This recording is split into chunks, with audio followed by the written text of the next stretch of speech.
Yes, how's it going, guys? Welcome back to EGTV, and it's Egal today. And I got a guest. I got Jack from Leicester Fan TV, and we're going to be starting the preview right about now, ladies and gentlemen. Let's go.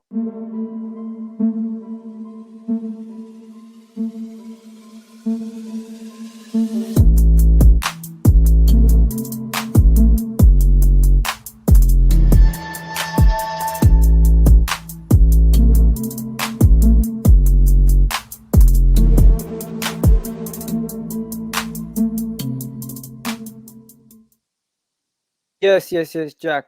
How's it going, man? Yeah, good you. Good, man. I just need to get this image out of our way because it's in our way right now, so people can see us. How's it going, everybody? How's it going? Oh man, how you doing, man? I'm good. After yesterday's result, you just have to get on with life and just forget about it and move on to Sunday. Yeah, what was it? 2-0 to 2-0. 2-0 to Leicester. I mean 2-0 to to Slavia Slavia Prague. Prague, yeah. Yeah, that you know how that is, man. Whenever something like that happens, you just gotta bury your head in the sand and That's keep it. it moving. Yep. You guys got a really good chance to get top 4 this season, so I wouldn't be worried about that. In the sense, like the Europa League, because you're not going to be in there next year. Nah, Champions League next season. Yeah. I guess, we could have took the Europa League more seriously yesterday, but I guess, there's more bigger things to think about. Obviously, the Champions League places, the FA Cup we're still in, so it's not the end of the season. It's not the end of the world. We're still in competitions and we're still there to stake our claim. There you go. Everyone in the chat right now, do me a favor. Put your score predictions in for the game, and if you're watching on Facebook, Twitter, or YouTube, do me a favor, smash a like on the video, thumbs up, whatever you got to do, retweet that shit, whatever you can to help us out. Now, yesterday, after the result, 3-2 versus Benfica, absolute crazy game, emotional roller coaster. I lost my head, I cried, I laughed. It was better than cats, craziness, right? But now moving on to the next game, the Premier League game. You know what? During that game, I said to everybody watching, I don't really care what happens against Leicester, because at that point, you shouldn't. You should be focused only solely on the Premier League. I mean, the Europa League at that point, and moving on. The game that you're watching is the game that you care about. The next game you don't care about at that moment, right? So in the middle of the game, I said to myself, if we lose 10-0 to Leicester, I don't care, because that game that we just had was the most important game. And how did you feel getting knocked out of the Europa League? Did you feel the same way, that the Premier League is the most important game and the Europa League didn't matter? I guess like with every game, you've got to take it seriously. You're in it to win it, basically, from the start till when you get knocked out, or if you get knocked out. So I guess that game yesterday, it was a massive game for Leicester. We didn't turn up. I think we underestimated them more than anything, because they're in a Czech Republic league. Basically, fans were calling it a pub league and stuff like that. So I think we underestimated them.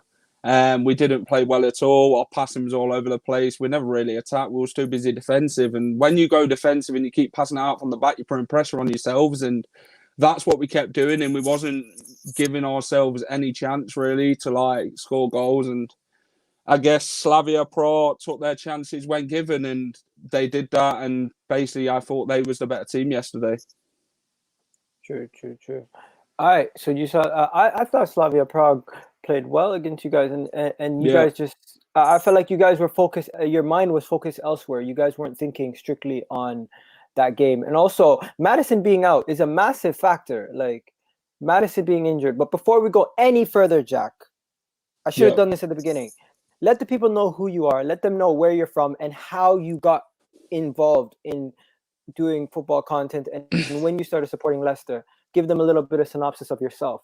And we also have Tade. He's going to be coming on, joining us in a bit, guys. Yeah, it's fine. Hi, guys. I'm Jack from Leicester Fan TV. We're a fan channel. If you want to check us out at Leicester Fan TV on Twitter and Instagram, and our YouTube channel as well. We do watch-alongs for every game. We do Monday night fan shows. We also do the Aftermath show on a Sunday. I first started Leicester Fan TV as a fan. I was on every week to give my opinion, just like Arsenal Fan TV, doing all the other fan channels. And I guess as a fan, you enjoy these sort of things and coming on and give your opinion and loving to hear what other fans have in the same opinion of you, or maybe different. Then Phil, who runs Leicester Fan TV, asked me if I wanted to become a content creator. So I couldn't really resist, really. I accepted the opportunity, and I do like opposition reviews with other fans, and do the watch-alongs and that as well with my colleagues Locks and Tom. And I also go on the shows with Jamie on a Sunday, which is my other colleague. So I guess, I started supporting Leicester late 90s. I went with my dad to Filbert Street. I guess we with the Premier League, we were up and down, and in 2003 and 4 we got relegated. Arsenal last game of the season at Highbury, we was winning the game 1-0 and then ended up losing 2-1 to a Patrick Vieira goal right at the end. So yeah, it's been a roller coaster supporting Leicester City, but I guess that's what you do as a fan. You love and enjoy and entertain, and we obviously won the league as well from years gone on. So yes, you just got to back the boys and support your local team. I felt like you guys took that from us, the way you guys won that league that year. I felt like you guys just took it from the cusp of our grasp. You just took it away from us. But yeah, tell me, Leicester, you guys got some injuries. We got to go through some of the injuries. Wow, so many injuries. Wow, I didn't realize how many injuries you guys had. So what we're going to do is, guys, in the comments, I'm going to need you guys to give us your score predictions in the comments, right? We're also going to go through our combined 11s, right? And we're going to do our team lineups, everything else. So we're going to leave the combined 11 and everything else for later. Right now, we're going to go through the team news and the lineups and everything else, right? So first things first. Team news. I see here, I'm looking at it, and it's telling me there's quite a lot of injuries compared to what I thought you guys had. Like, this is shocking how many injuries you guys have. I'm just gonna get it on the screen so I could show you what I'm looking at. Have you seen them? I didn't know you guys had this many injuries. Like, fair play to you guys. You guys still play well with this many players out. So you have Dennis Pratt, Fofana, Wes Morgan, who doesn't really play, but he's out anyways. Ayoze Perez, Newcastle to Leicester. I don't know if he lived up to his billing yet. James Justin in my fantasy team every single week. Now he's out. I took him out. Madison, he was just coming back to playing amazing, but I heard he's out for a long time. Is he out for a long time, or is it just a couple of weeks? What's going on? With Madison, it's just a couple of weeks. He's kind of like reoccurred his hip injury from last season. I guess, he's a key player in the squad. He's what basically makes Jamie Vardy tick with the passing and creating movement for him and stuff like that. So, I guess injuries this season have been our biggest threat and concern to the way we've gone about things. But us at Leicester City, we don't use excuses when it comes to injuries. You've got to play every game, no matter what players you've got or how many players you've got. You get what I mean? And, our biggest loss, James Justin, he's having a phenomenal season, and it just got cut short from a serious injury. And, I wish him well and a speedy recovery. And, we've had players out this season like Vardy, Castagno, Wesley Fofana. We've had Wes Morgan out. James Madison.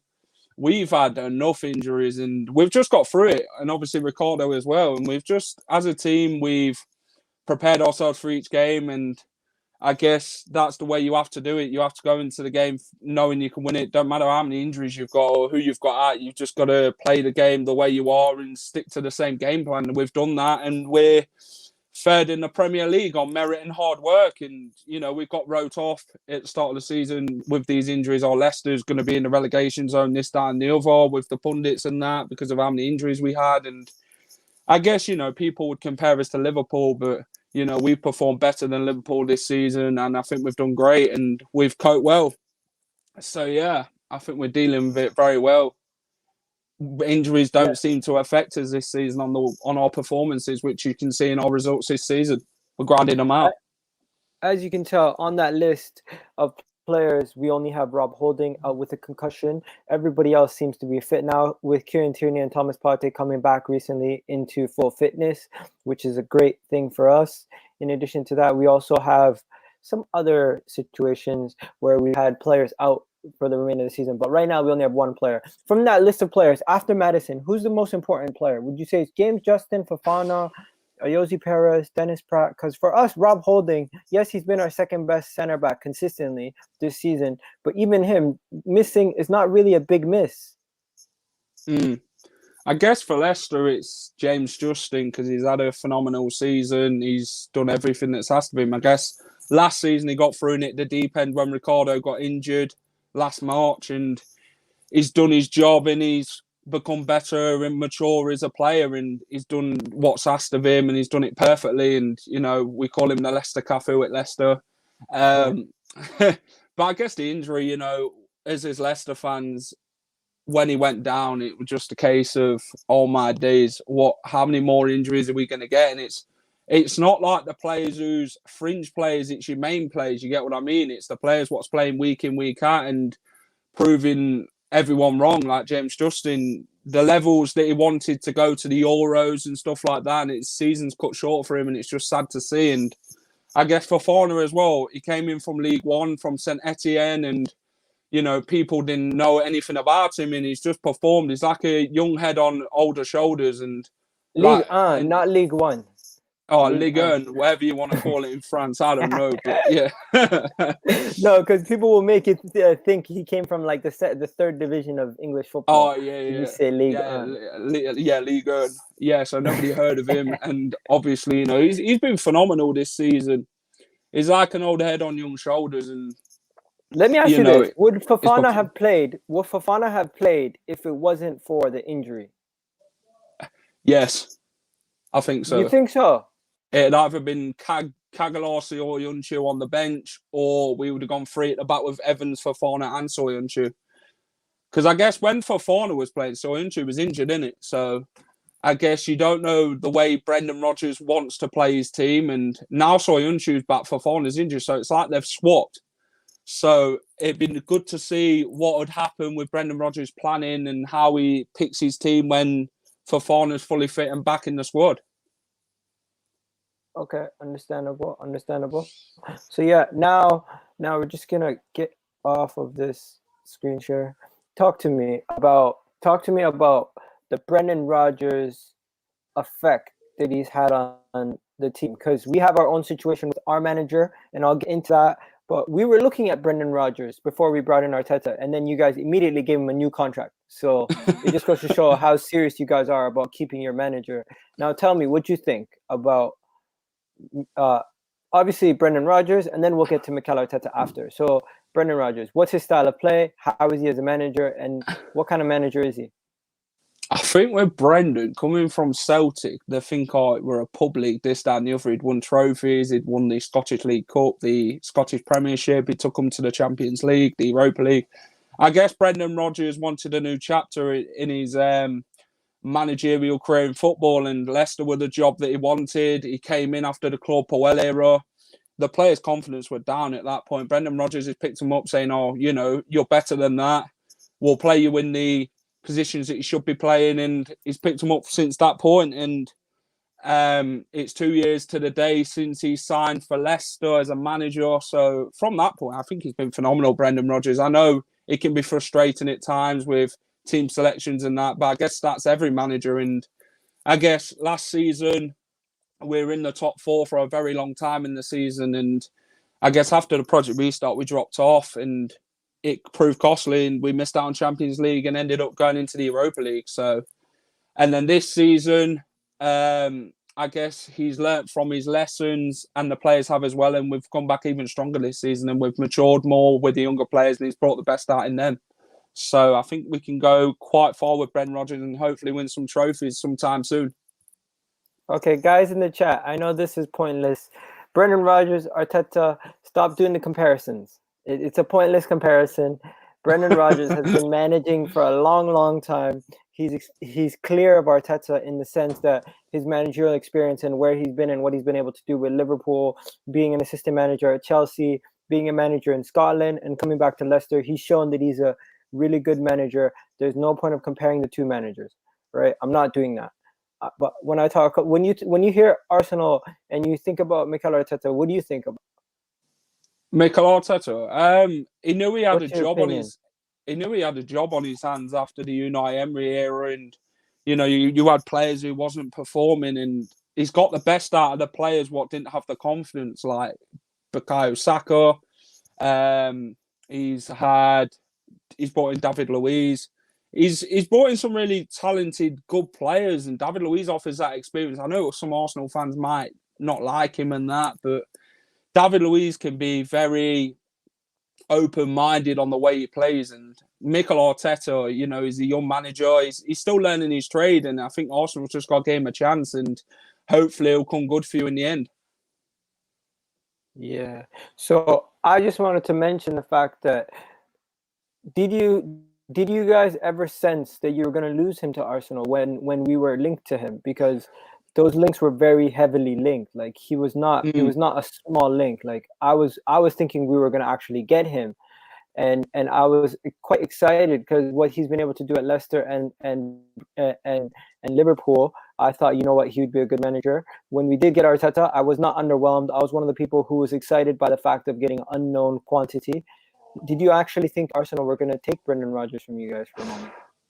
I wouldn't say I'm concerned because Brendan Rodgers wanted to build something at Leicester. It's the reason he came, and I guess when the Arsenal links came, there were very strong links, but the media make these reports just to sell them at the end of the day, as it looks at it.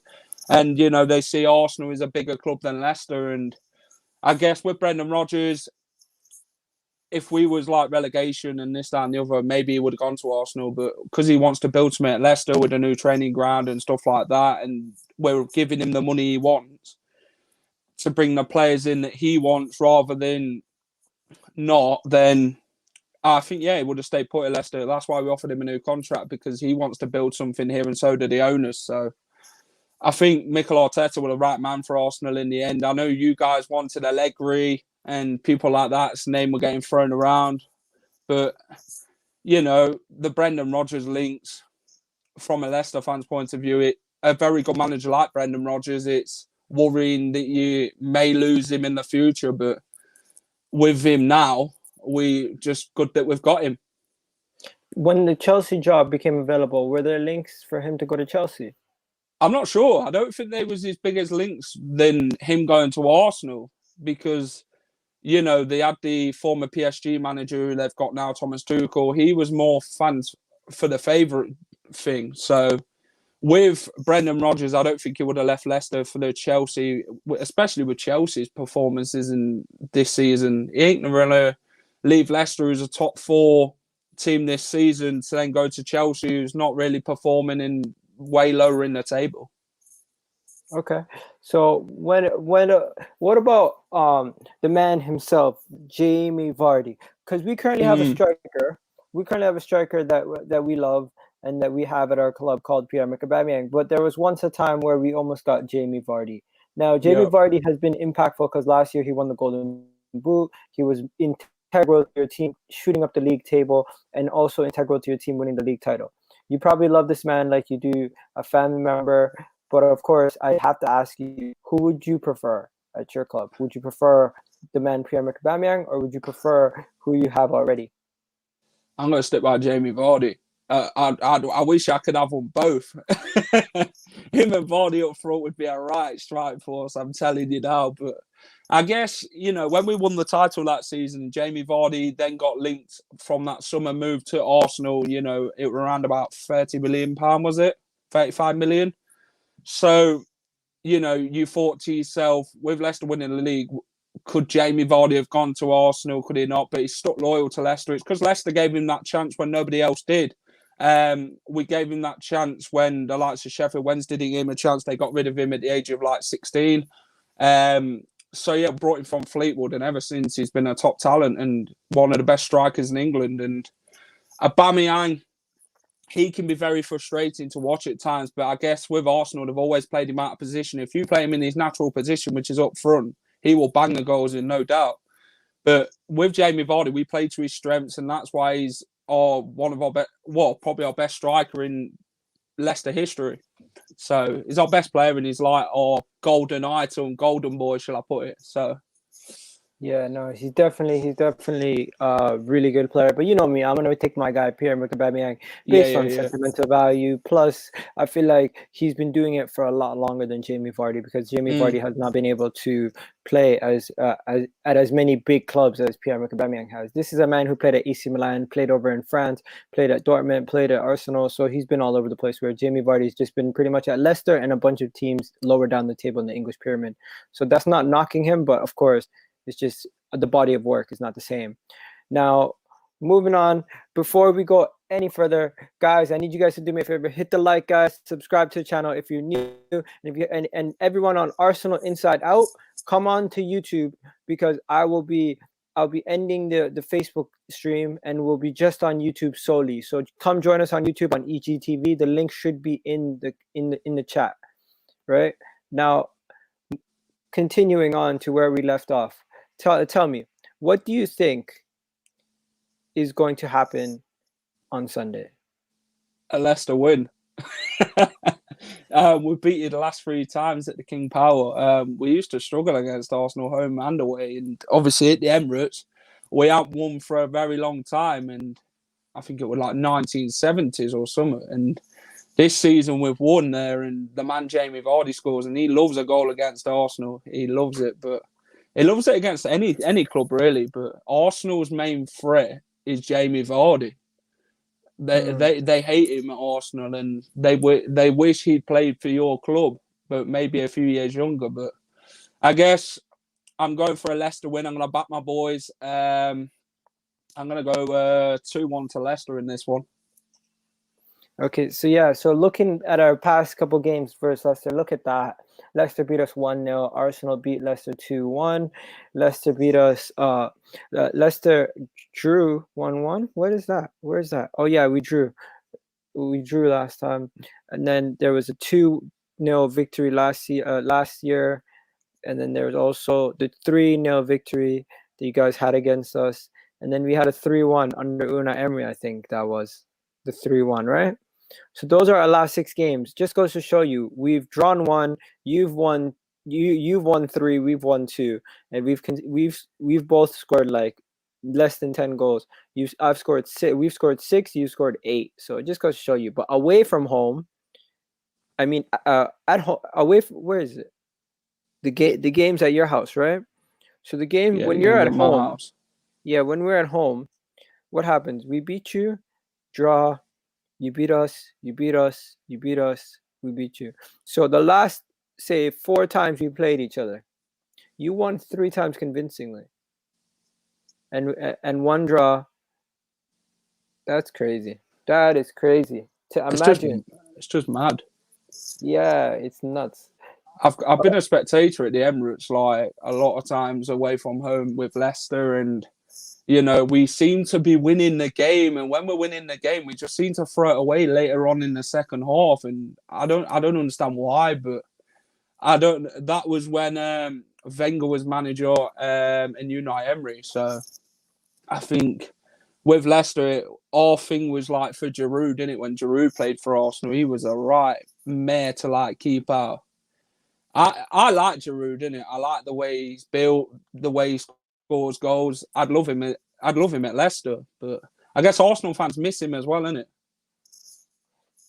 Yeah, you know what? Some people don't miss him. They're calling him lamppost, making fun of him and everything. Now it bites us in the ass when we see him put in performances for Chelsea. And I'll tell you something, he'll do a better job than Lacazette. Definitely, I agree with that. Lacazette has not been good. Now, Leicester have had issues with with Ricardo Pereira out, and James Madison and all these other guys being out all season. But Ricardo Pereira is back. Yeah, he's back. Yeah, Would he start this game? yeah, definitely. That's one guy I definitely would love to have at Arsenal. Our situation, Thomas Partey is back. He could probably play this game. Danny Ceballos could be replaced for Thomas Partey. In addition to that, Emil Smith will have Socrates definitely replacing Bellerin. You'll definitely see Lacazette in the team, but this is the team that Who Scored went with. I'm just going to show you what the team is quickly. Where is it? I'm trying to get this perfect size so I don't see the advertisements, but it's hard. Okay, so here we go. This is the team that Who Scored went with. They went with. I'll read out my team and then I'll tell you what changes I would make, and you can do the same for your team. So it's Leno, Bellerin, David Luiz, Gabriel, Tierney. First thing, Leno is gonna play. Matt Ryan could possibly play also. Cedric's gonna play instead of Bellerin. It might be. Pablo Mari might play over David Luiz or Gabriel, Yeah, one or the other. Tierney's probably gonna play. You're gonna have Shaka and Pate. You're gonna have Saka is probably not gonna play.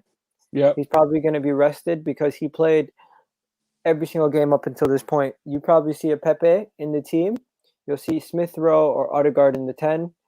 You might see Willian play because of how he performed last game. He played really well. And then yeah. Lacazette up top. So that's the team that I think he'll go with. But what about yourself? Here you have Schmeichel, Castagna, Yeah, Soyuncu, Schmeichel, Evan.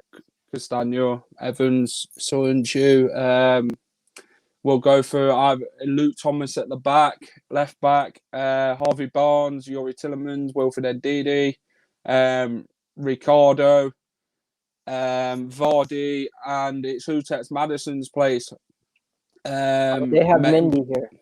Maybe we'll play Cengiz under. Oh. Because Perez is injured as well, so Cengiz under might play.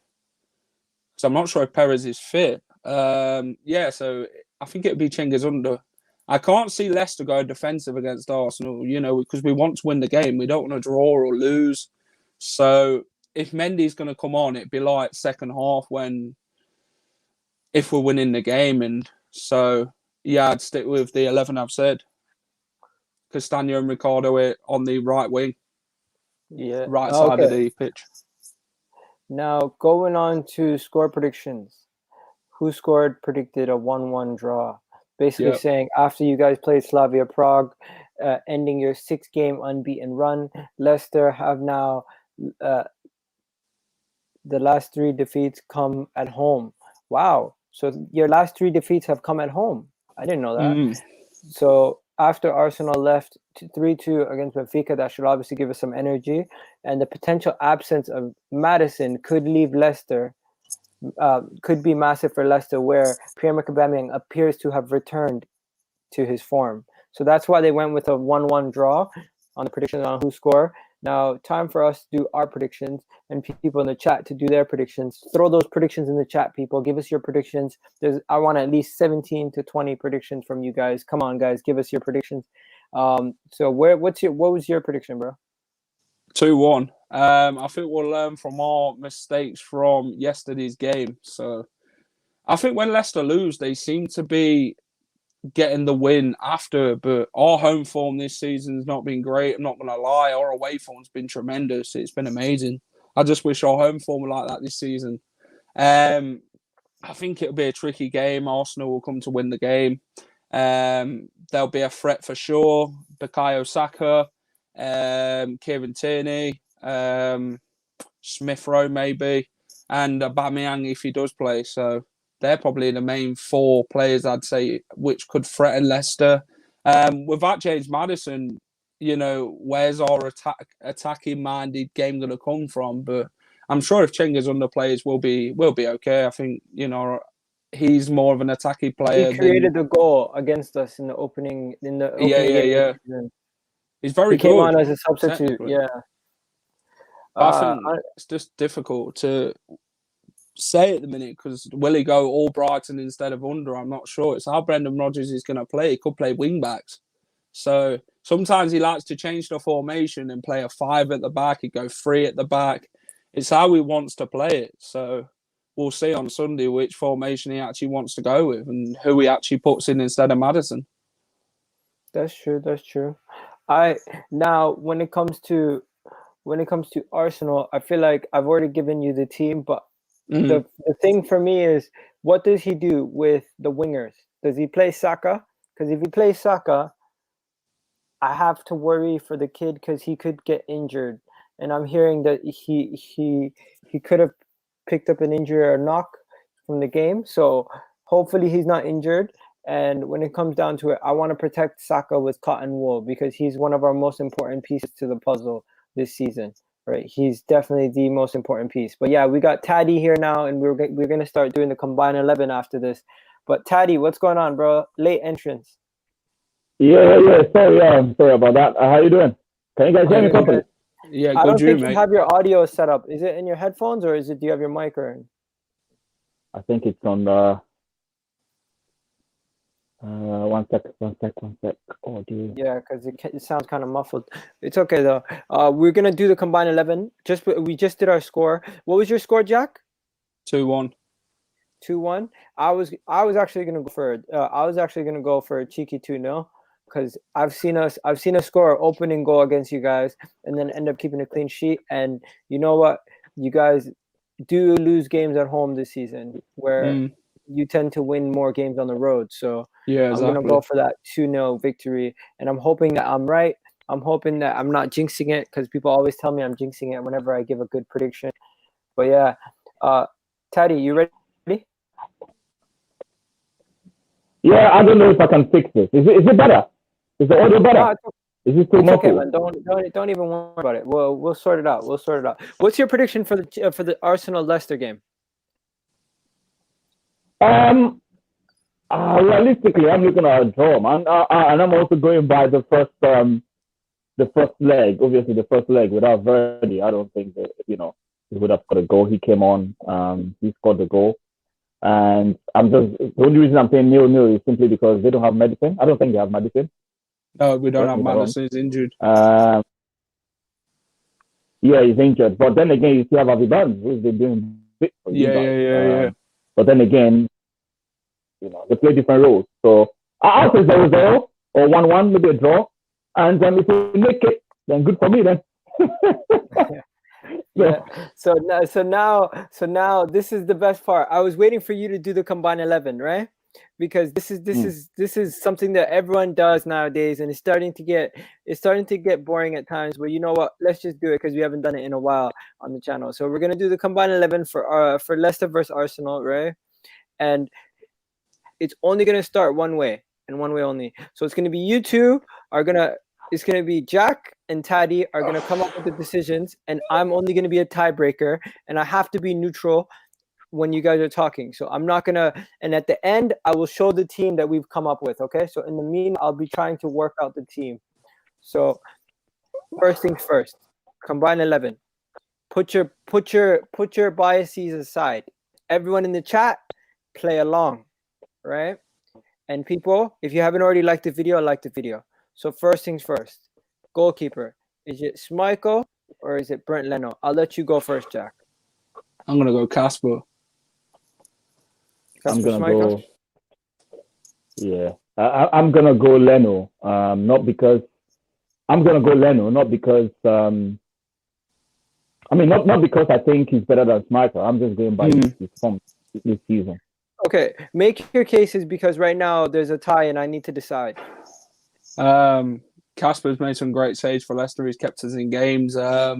He's been phenomenal ever since he's been at Leicester, and it's just his kicking what lets him down.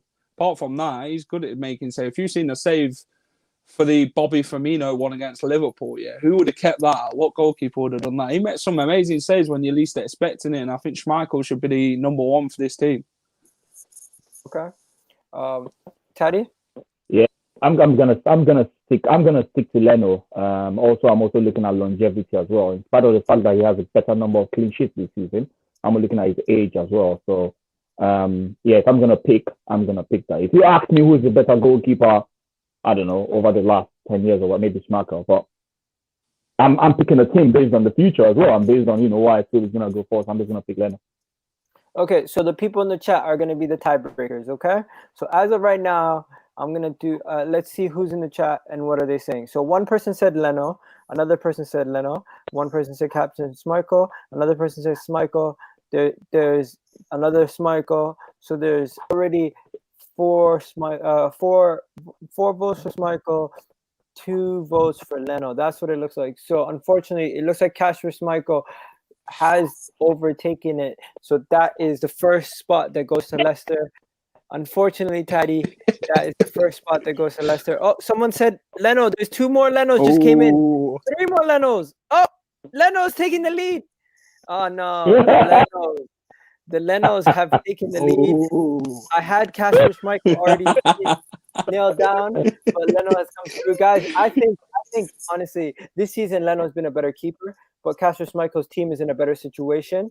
So do you take the team with the better overall defense that are in a better situation, or Leno? I'm just gonna say, as an individual, if Leno was on Leicester, I feel like you guys would be in the same place. It wouldn't change. Just because I feel like they're both really good keepers. No disrespect to Casper Schmeichel. So I'm just going to put Leno in there.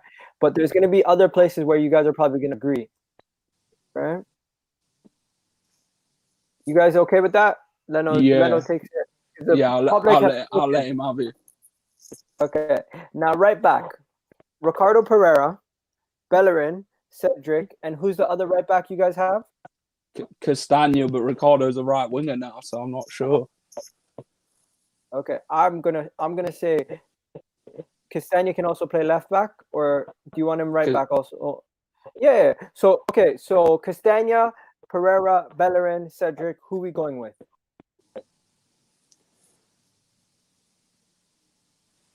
I think he's gonna. Okay, should I go first? I'm back. Pereira, straight up. What? Pereira, straight up. Ricardo Pereira, yeah, that's his name. Straight up. Ricky P. Yeah, before he went on his injury, I love him. I love Ricardo. Yeah. Okay. So Ricardo Pereira is in. There's no debate today about that. Ricardo Pereira. Now left back, I feel like there's a similar situation where there's no debate. I'm gonna let Jack go first. Jack, who's your left back? James Justin. I'm gonna go James Justin, because he's had a phenomenal season. It was just when he got injured. So apart from that, he's had a great season. He would have been in the England squad if not. So I'm gonna go for James Justin. I think he's been the most underrated player this season, and I think he's probably the most talked about young player apart from Saka. So I'm gonna. What about you? It has to be turning for me because you need to look at the team you're playing. Okay. You need to look at the team you're playing in. Turning is playing a team where the confidence is low. We've not been playing our good football, and he's been outstanding regardless of the fact that the people around him are not atrocious, for lack of a better word. And then you have Justin. For me, I'm not saying Justin is not good. He's got some goals. Good. But don't forget, he's also around. He has leaders in that squad as well. We don't have that in our squad right now, and I think for me, Tony has had better impact in my opinion. I'm going to turn it. Okay, so people in the chat are the tiebreakers. Let's go. Kieran Tierney, James Justin. So that's 2-2. Kieran Tierney, James Justin 1. Kieran Tierney, another Kieran Tierney, a couple more Kieran Tierneys. Oh, it's just Kieran Tierney's taking it. Okay, I'm not gonna lie to you guys. James Justin has been the more consistent throughout the whole entire season. He's played more games. He's been healthy for longer. He's done a lot more. When it comes to the impact for Arsenal, Kieran Tierney has had a bigger impact for his team than James Justin. James Justin, I feel like, is another one of those players who you could switch with Ricardo Pereira or Castagna, and you still have a good player there. But the one impressive thing is you guys lost Chilwell and you replaced him immaculately with the young player and Castagna. So you guys have done a really good job there. And I feel like it's closer than people think, but the Scottish captain, Kieran Tierney, has just edged it. I see people saying JJ, a couple more JJs, but for every JJ, there's at least 2 Kieran Tierneys. Sorry, guys. I'm trying to be fair here. Now, center back pairing. This is where we can agree. Oh, this is probably where we might disagree again. Center back pairing. I'm gonna start with Jack again this time, so he can make his case for the rivals, and then I'll go to you. Tade. So Jack, who do you play center back pairing? I'm gonna go for Johnny Evans as one centre off and Fofana. So you're going for the 2 of them now. Johnny Evans and Wesley Fofana. Yeah, so he's gone 2 of his players. Yeah. Johnny Evans will definitely get in for me when I look at Okay. Johnny Evans definitely get in for me. I'm thinking of the second person. You guys were after him as well, wasn't you? From West Brom he that said time. He said I don't know. That's God. Is there a so many for Gabriel Holding? David Luiz? I'm thinking of Gabriel Holding, but listen, I'm gonna go based on current form. I'm also gonna I have to put Holding there. I'm sorry, even if Holding is not respected by many of the Arsenal fans, whether we like it or not, Holding has kept the most clean sheet among all the defenders for Arsenal this season. He's kept 8 clean sheets. What about Gabriel? What about David Luiz? So David Luiz has only played 16 games this season. He's been in and out. He's been injured. Holding has played 25 or 26 games. He's been consistent. Now he's been injured anyways. Fofana is good. I would have had Fofana, but honestly speaking, I'm looking at someone like Fofana. Will Fofana make an impact in Arsenal with everything going on? You have to look at the people that have the mental strength as well. So I'm gonna go Johnny Evans. I'm gonna go Holding. Gary. Okay. That's where I'm. Okay, so what are you guys saying, people? The people in the chat are disagreeing with you, Tade, and they're saying that Jack is right. That it is the two. They've gone with Jack's opinion on this. So Fofana walks into the team, guys. What is it? FAF? Fofana. I literally don't know how to spell his name. 1 second, let me find it. Fofana. I mean, the only reason I'm going for that is when we're talking about this, we have to look at a lot of things as well. We have to look at number of clean sheets that have been kept. Let's forget about Holding being he's kept a lot of clean sheet more than any of these defenders, even if I thought we don't like him. Objective about it, but that's why I went for that. No, when I was the best defender, he's kept a lot of clean sheets and he wasn't given. He actually worked for it. It is what it is. I hear that.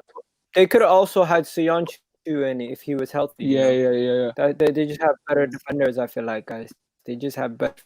So everyone's going Evans. Guys, everyone has gone Evans. So Evans is in. But then Fofana's also in. Okay. You guys can hear me? Yeah, I can hear you. My connection is bad today. My connection is bad. Sorry about that, guys. Now, moving on to... Can you guys hear me? Can you guys see me? Yeah. Okay, perfect. Now, moving on to the midfield. The way I want you guys to do the midfield is, first, we're going to do defensive midfielder first. What happened? You want to do defensive midfielder first. So who's your defensive midfielder in the combined 11? Wilfred Ndidi, without a doubt. Wilfred Ndidi. Ooh. Wilfred Ndidi. Yeah, we could play Wilfred Ndidi. What are you saying? Wilfred Ndidi in the midfield as the DM. Yeah? 100%. A Nigerian boy. Okay, there's no debate there. There's no debate. Ndidi is in the team. Ndidi is in the team, and there's no debate there. Everyone in the chat probably agrees. Yeah, everyone in the chat agrees. But wait, some people are saying Pate. Can Thomas Partey and Ndidi play together? No. So there's no case for Thomas Partey. You know what? Yeah. The thing about Thomas Partey, he can go forward, right? He can actually go forward, but I see. For me, I think Ndidi is more dominating. I'm sorry. He is more dominating in defensively. He's a bit. Okay, so guys, quick question. People in the chat are asking: is this based on form or fitness or how? I'm going on form with Ndidi. I just don't think Partey's had enough time in the Premier League. So Wilfred Ndidi's been in the Premier League for a very long time now, and he's staked his claim as one of the best centre defensive midfielders in there. So I'm going to go Ndidi. Okay, so what's the midfield three? If we're going with a 3-man midfield, what is the midfield three next to Ndidi and whoever else? Yuri Tielemans. Tielemans and Maddison. I'm gonna put Yuri and Maddison in there. Yeah, I'm gonna go for them three. because I think they've been phenomenal this season for Leicester, and they've got us really where we are. So I'm going to go for Maddison, Tielemans, and Tade. People in the chat, give us yours. Do you know what? I need to understand the question when you say three-man midfield, because there's a holding midfielder, there's a defensive midfielder, there's an attacking midfielder. Yeah. So which one are we looking at now? Three-man midfield. You could either do a double pivot with an attacking midfielder, or you can do a three-man flat midfield where you have three CMs/DMs mixed in. As a 4-3-3, yeah, that's fine. So if I'm gonna have two DMs, I'm gonna go for Ndidi and Partey, right next to them, and maybe someone sitting in front of them. The only candidates I have right now in my mind is Maddison, and Smith Rowe. Odegaard is out of it for me. Tielemans. I have to go with Maddison. Okay. That's okay. fine. So Maddison is in. Maddison is in. There's no debate anymore. Maddison is in. But the question is, who gets in? So Ndidi and Maddison are in. Who gets in as a third midfielder? That's what I said. Tielemans for me. Partey for me. Because I'm going by Tielemans. Tielemans or Partey? Tielemans. For me, it's Partey. I just think Tielemans is very good with the ball on that. So. People in the chat, Tielemans or Partey? Who are you guys putting in? People are saying Tielemans is underrated. People are saying Tielemans. That's two people already. We got 4 or 5 Parteys. Of course, it's the Arsenal channel. Right, this is the thing. It's a difficult. You know why it's such a difficult question, because it depends on what formation I'm going for as a manager. What formation is he going for as a manager? If I'm going for a formation where I need 2 holding midfielders and one that is kind of box to box, I'm gonna go Ndidi Partey. That's what I'm gonna do. Then I'll put Maddison in front of them. It all depends on what you're trying to. It's a difficult one at the end of the day. It depends if you're going attacking or defensive. I think. Let me explain something to you. Partey is 27-year-old midfielder who played in the Champions League for Atletico Madrid for years, and is now playing for Arsenal, an Arsenal team that is struggling, in which he has not played many games this season. Right? Injury, He's a young man who's playing in a Leicester team that is all around quality. Yes, he's contributed to that team, but do you at your heart of hearts, would you take the 20-year-old Tielemans over Partey when you take your fan side of it out? Partey's a good player, but if you're going defensive, then obviously Partey would be the fit, because Tielemans is more an attacking player rather than a centre defensive midfielder. Thomas Partey is the third best dribbler in world football from the midfield. Only Kovacic and Thiago were better than him last season. Mm-hmm. Yeah, but is that in the Spanish league? Yeah, and the Champions League. Okay. Really? I didn't know that. You've got a good claim there. So when you say attacking, he can do the attacking job. People misunderstand what Partey's role is in the Arsenal team. He is more of a box-to-box midfielder than he is a DM. Yeah. So have I changed your mind, or I'm not changing your mind? No, you're not changing my mind. The Spanish league's different to the Premier League, though, isn't it? But we'll see. The Champions League is a very great competition in European football. Because this is getting tough. No one's getting it. I'm gonna go for tails. Okay. Yeah, he's right. It's tails. Okay, so Tielemans is in. Just because it's a flip of coin. We literally can't one. So Partey out. And if anyone asks me why I went with Tielemans over Partey, we'll say based on form and the fact that Tielemans has been doing it for longer than Partey in the Premier League for Leicester. That's fair? Yeah, that's fair. My guy, Tade. No? Tade is not having. No. Look, listen. It's, like I said, it all depends on formation and all that. And there's a bit of a lag between yourself and mine, to be honest. The stream is a bit laggy. So sometimes my emotions is for something else that you might have said. You know what I mean? Yeah, but I understand. Partey, like I said, it all depends on formation. That's why sometimes all these first 11 is quite difficult. It depends on what you have in your mind and your head and you're trying to achieve. If I want two people that are a bit defensive minded, I'll go for Partey and Ndidi, not Tielemans. Then I'll put Maddison on top. So it all depends. Right now, let me show you what we have so far. This is what we have so far, okay? So far, to bring you up to date, this is the team that we have. We have Thomas Partey out. You have a midfield, all Leicester players. You have a defense with 3 Leicester players. So far, there's only 2 Arsenal players in the team. So as we have tried our best to be neutral here, we've actually been taking out our players. We haven't been fighting for our players as much as we should be. So I'm saying, to be on the grand scheme of things, when you look at it this way, is it that ridiculous to say Thomas Partey should be in this team? I wouldn't say it's ridiculous. Obviously, you guys maybe are going to go because of what he did in Spain and in the Champions League, but obviously he's not really had a run in the Premier League this season, as he due to injury. So you don't know how he would have performed without the injuries. So I'm just going on Tielemans with form, and obviously he's been in the Premier League for a while now, and he's learned his trade and made a mark on it. Yeah, your camera's sideways now. I don't know what you did. What's that? I don't know what you Is that did. better? Yeah, that's better. Is that better? Yeah, that's better. Okay. Now left wing. Who would play on the left wing? Harvey Barnes. Oh, what about you? Oh, that's to be Saka. 100%. On the left or on the right? On the left or the right? Saka can play both. Can Saka play either wing? Yeah, Saka can play either wing.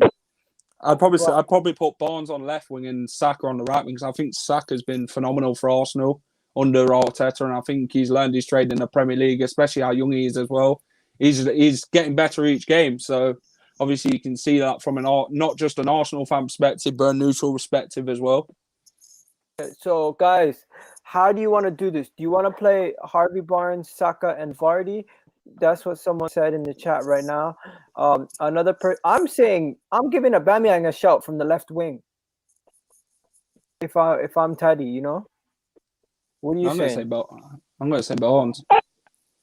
I'm not gonna lie to you, right? If I'm gonna choose between Vardy and Aubameyang, I don't know whether we're going for the striker now. I'm sorry, Arsenal fans. I'll choose Vardy.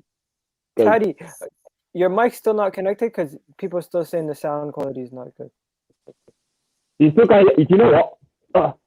All right, let me just switch to this. Let me switch to this. Okay, sorry. Let me switch to this. Yeah, yo, my case, guys, is I know I'm trying to be neutral here, but I would have done a front three of Aubameyang, Vardy, and Saka. That's what my front three would be. But some of you guys are saying Harvey Barnes deserves it. Aubameyang has not been consistent. Even though Aubameyang has not been consistent, he has more goals than Harvey Barnes. And Aubameyang's not a winger though, is he? He's a striker. Aubameyang's a striker. Can you hear me now? Majority of games as a winger. Yeah, that's much better. That's much better, Teddy. Yeah, I don't know, man. This useless Bluetooth thing I use, I don't understand, man. Don't know where I get these things from. Anyway, so what was I even saying before I left? Sorry. So I'm sorry, but with the options you've given me right now, Aubameyang is not making my team. No offense, Arsenal fans, but he's not making my team.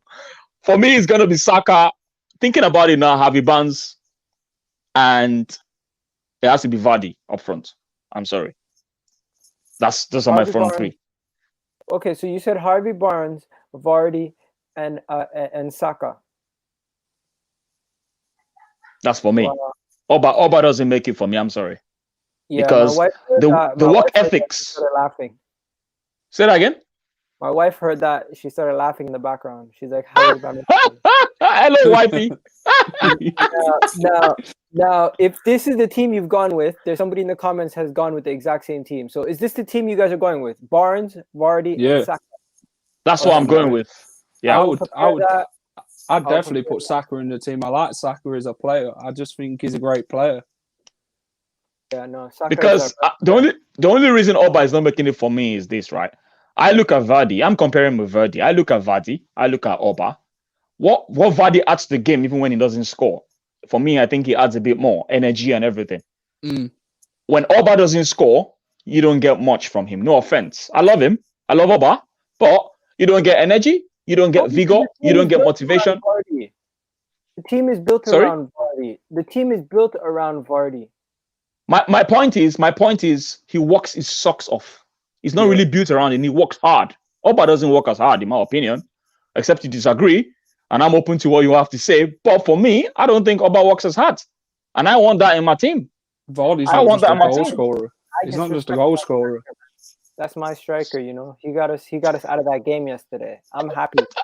I don't know what you want me to tell you. I can't. That's my opinion. No. I don't care. That's not my. I'm not angry. I'm happy. I'm happy, guys. You want to know my honest opinion? You want to know what my team would have been? What my team would have been? You guys are let's tell us. Come on. I'm going to show you my team before you guys do your team, because you guys want Harvey Barnes in the team. You guys want Jamie Vardy in the team. This was going to be my team, right? I'm not changing much on the team, literally changing like 2-3 players.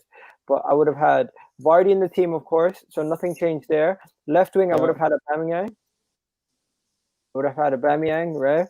I'm taking Tielemans out. I'm putting in Partey because I respect Ndidi, but Tielemans over Partey to me sounds ridiculous. I'm sorry. And then this is the changes I would have made. And you know what? Fofana would have been out for me for Holding or Gabriel. But let me show you the team.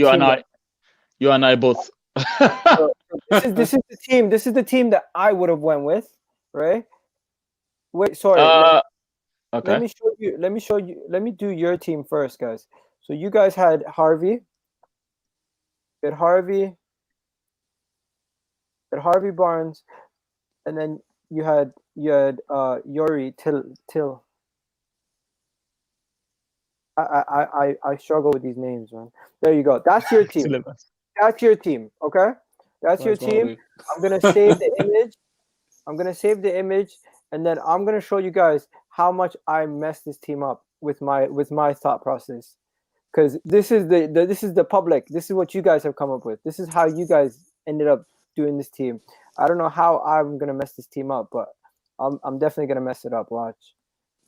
Okay. What's going on here? Why is it not saving the image? I'm trying to save it. Maybe it's frozen.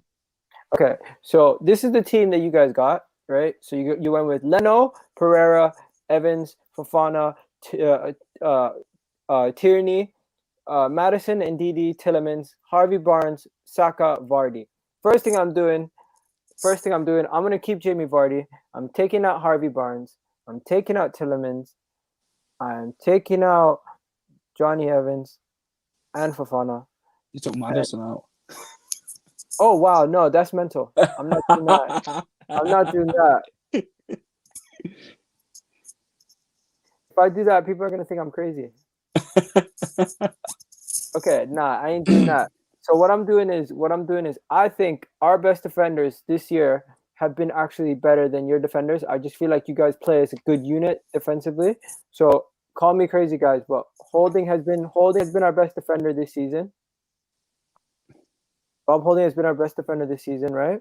And next to him, I'm torn between Evans and Fofana or Gabriel. So that's where I'm thinking, right? That's where I'm thinking. So I'm just gonna go Evans because it's the easiest. Evans is the easiest one, and you know what? You can't really say nothing against that. I think Pereira, among all those, just one thing quickly before you move on, if you don't mind, just one thing to put in perspective, right? One of the reasons why I went for Evans is because I look at everybody there. I think he's the only leader. Yeah. He has leadership qualities, though. That's one thing I like about him. I don't see a lot of leaders. He's got experience as well, and he's won quite a lot at other clubs. Castagna is an absolute beast, guys. Oh, but yo, you gotta go soon, right? Who? Yeah, it's 7:00 already. You gotta go, right? I've got a few more minutes. Don't worry. Same Okay, here. so yeah, I'm gonna have Castagna. How do you spell this guy's name? SCS. Castagna. SCASTA. I think. CASTAG. There you go. So I'm putting him in because he's been consistent all season. I'm putting in Partey. And I'm putting in Aubameyang. I think Ricardo Pereira is a great player, but Ricardo Pereira has not played the majority of the season. So Castagna gets in at right back. I put Holding and Evans with Leno, Tierney, Partey with the midfield three, and Aubameyang on the left. So I really only changed 1, 2, 3, 4 players, but I made a big hoopla about it. That's me, right? Anyways, I hope you guys enjoyed that. That was our combined 11. And everyone in the chat, give us your predictions for the game before we go. And guys, do me a favor, go check out Tade's channel, TadeOsho Sports, and Jack's channel, Leicester Fan TV. What do you guys got planned for the rest of the week or weekend? I've got more preview shows to do with Arsenal fans after this, so it's gonna be an interesting one. I'm gonna spend my time. I'm gonna spend my time doing non-footballing stuff this weekend. I've got a lot of reading to do, man. Freaking out. Yeah. I got Pod Watch at 10 o'clock, and I don't know what I'm gonna do with myself. My wife's working the night shift tonight at the hospital, so I might just do another video at midnight, pop up out of nowhere, do a random video. You got free time, you better use it. Yeah. My internet starts acting up today for some reason. I don't know what's wrong with it, but now it's perfect. Now it's perfect when we're ending. Yeah, it feels good now. Yeah. Maybe your wife was downloading something, while you were talking earlier on. Tade. By the way, I'm terrible at introducing people. Tade, this is Jack from Leicester Fan TV. Jack. Nice to meet you. Nice to meet you, mate. On YouTube called TadeOsho Sports, and he's also regularly on AFTV, so you've seen him there. Yeah. And you guys know about me. I'm on the terrace, football terrace. I was just there a few minutes ago. So yeah, big up to everybody. Really appreciate it, guys. And hey, Arsenal is going to be facing Olympiacos. If you haven't already heard, amazing draw for us. Oh my days! Revenge. Tade, what do you say? What do you think about that? I don't know if that's amazing, man. Sometimes the problem I have with this kind of fixtures, right? It plays in your head. It plays in your mind. You can drop out. Thank you, man. I appreciate Do you know what I mean? It's just crazy, man. It's just crazy. Listen. He's gone. Yeah. The thing about that game, yeah, I think we'll have a chance. I don't know how Olympiacos. So I'm not gonna sit here and tell you, this is how Olympiacos plays, but I know nothing about them. So I'm just gonna be going into that game hopeful that we'll be able to, resist that mental block and we'll be able to go in and, put in a good performance. After yesterday, every time I say hopeful, people are gonna tell me to sing because I sang "Hopeful" from Faith Evans on the terrace. I was just saying, yeah, I know that song. You know was that the one he did with Twister? No. That's not with Twister. Was it Twister? Since you came a little late, do you mind another 10, 20 minutes just talking? Yeah, that's fine. Okay. No, that's fine. That's fine. What is your actual starting 11 for Arsenal? What would you pick? Yeah. Because we could do that right now if you want. It will take 2 seconds. Yeah. Let's do that now. We know who's going to be in goal. Leno, right? Or you pick him out? Yeah. Not definitely Leno, not. Right? It's Leno. Leno in goal, Tierney left back.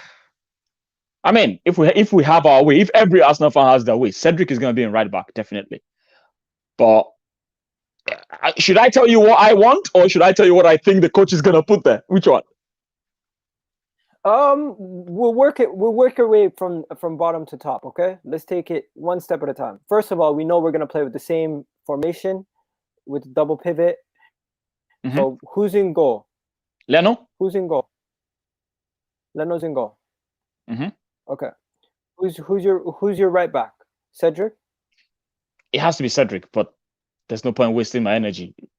Cedric, just put Cedric in there. But I think Bellerin is going to edge it.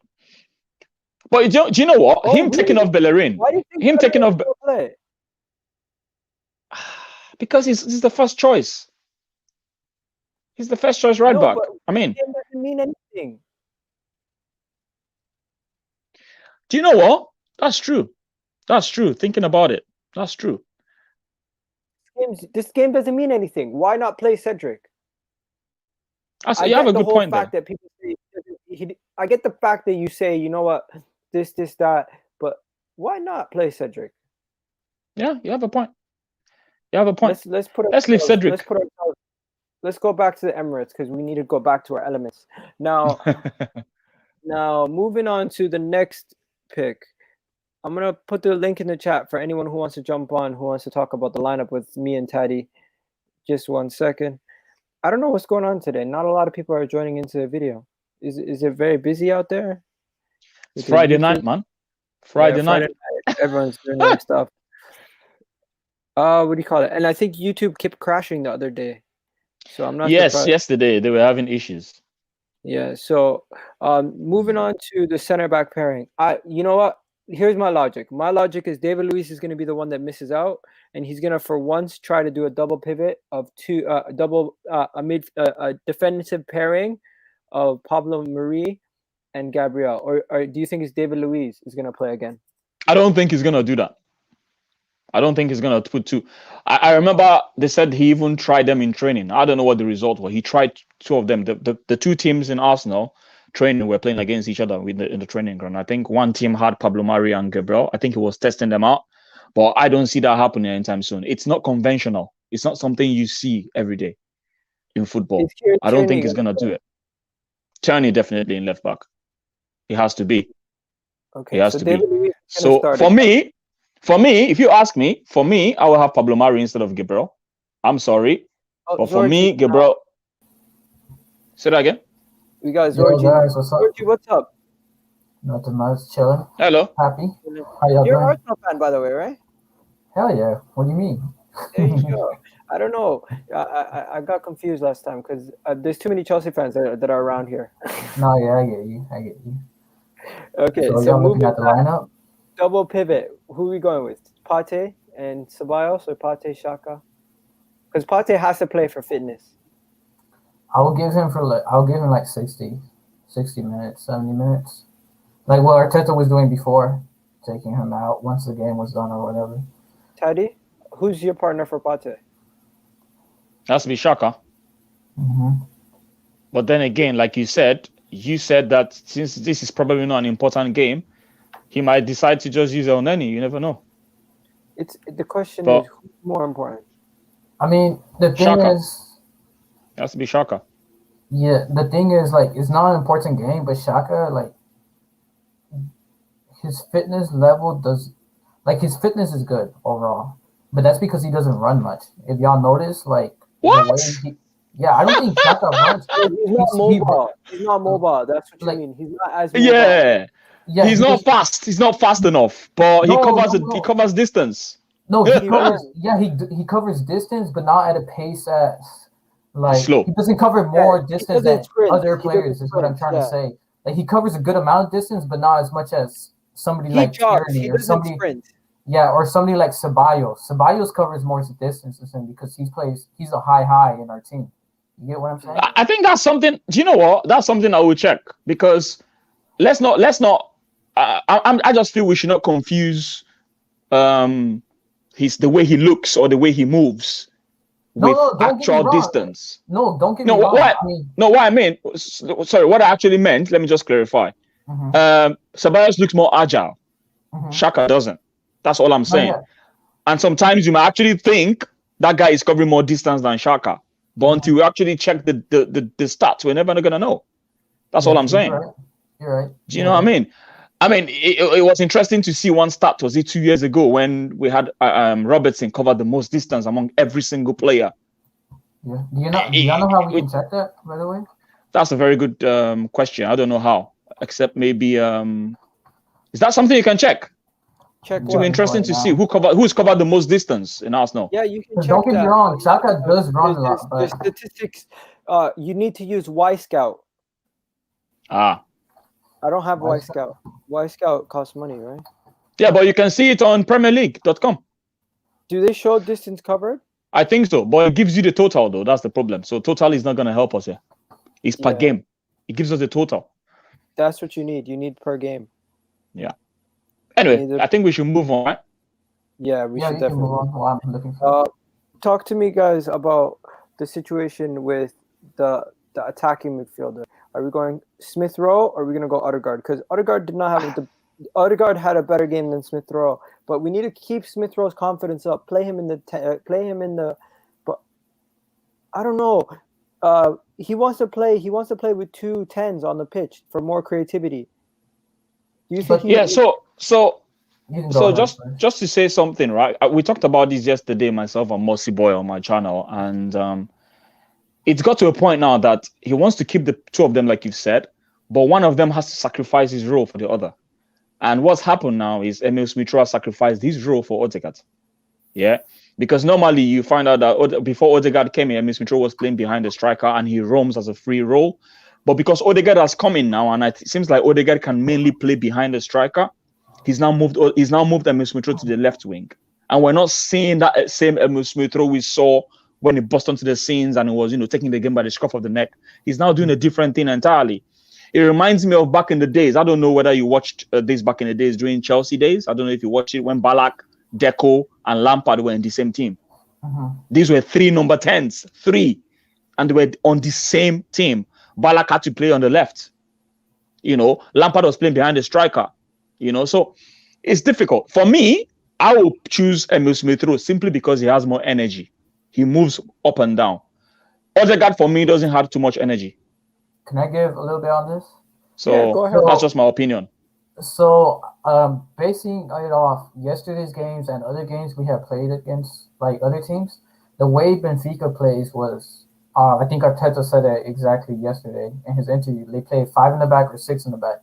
So us having 3 number 10s helped us against Benfica, no matter how slow we were playing, because in order for us to break a 5 or a 6, it's not by having Pepe running at them, because he's going to be being defended by two players. So it's better to have 3 number 10s in order to get those through balls in between the 3 center backs and the right wing back and left wing back. Does that make sense? So the reason why I think he sacrificed Emil Smith Rowe to go to the left is because Saka's best position is right wing, and Odegaard can only play cam and right wing. You get what I'm saying? He cannot play left wing. So he sacrificed Emil Smith Rowe in order to get Odegaard in to play those 3 cams, in order to break the 3 center backs with through balls. Does that make sense? So that's why Emil Smith. That's why Emil Smith Rowe. Do we only have 2 cams? Yes, Odegaard and Smith Rowe. No one else can play in those positions. Well, Willian can technically. No. Willian can technically play it, but he's doing very bad. That's why he's not playing. Or else, if Willian was doing great, Emil Smith Rowe would probably not be there, and Odegaard would be out. You get me? Emil Smith Rowe would be in the middle. You get what I'm saying? But since Willian's not playing great, we have Odegaard down the middle because he can only play cam and right wing, and we have Emil Smith Rowe, which can play all three positions. So I agree with a few things you said there. I'm not saying it's right, by the way, but I'm just saying basing it off what I think Arteta's trying to do. Yeah, so I agree with what you're saying. However, I don't think he did that just because of Benfica, because he's done that before Benfica. Yeah. Play Emil Smith Rowe at the left. So what he's done that even before Benfica. So what teams were those? Can you name those teams? Because against us, we did it in the Premier League. We did it in the Premier League. The last game that the 2 of them played together, we did it in the Premier League. He played on the left hand side. It was simple. Guys, we're getting too intricate. Let's keep it simple. Simple it down a little bit more. Simply comes down to 2. Simplify it a little bit more. It comes down to 2 things. Do we play Odegaard or Smith Rowe? Everything else is just minor details. What are we going to do? Smith Rowe, because Odegaard needs a break, even though Smith Rowe did look tired. But like I said, Odegaard just needs a break. It's quite funny you say that, because it's the opposite. I think Emil Smith Rowe is the one that needs the break, not Odegaard. Yeah, that's what I'm saying. Smith Rowe looked tired. But if you think about it, after 90 minutes, Smith Rowe came off earlier. That's all I can say. I mean, basing it off. Okay, I'm gonna go for Odegaard. I'm looking at the whole. I'm looking at how many minutes he's had. He's played more minutes, in my opinion. Emil Smith Rowe has played more minutes. He's been looking tired for a while now. Not just the last game. Yeah, yesterday He's been looking tired for. So I will go for Odegaard, Fair enough. Okay. and maybe they can split the minutes. Okay. So Fair I'm enough. gonna put Odegaard in there. Okay, because I feel like that's the most likely to go in if. I mean, he's From coming the here for two? game time, so might as Yeah, well play, he right? came here for game time, so there's going to be some reassurances. Now, the next thing I'm about to say, you guys are not going to be happy. Saka needs to be dropped. He needs to be rest. He needs to rest. What do you mean? I'm more than happy for him to be dropped, not because he's been playing bad, but he just needs rest. He needs a to break. be rested. Break. He plays too much. I think Yeah, every even 10 games. We're gonna kill the kid by accident. Like he's gonna have no knees by the time he grows up. Yeah, Arteta said that. Like 10 games. Arteta said that. He mentioned that about him needing a rest or something. Yeah. Oh no, I thought you said he mentioned the knee part. Because the reason why I mentioned that because Michael Owen. Oh, no. Look at Michael Owen and Liverpool. Oh no, I'm talking about the rest thing. Yeah, because if you guys remember, Michael Owen, by the time he came back to Manchester United, he was a shell of himself.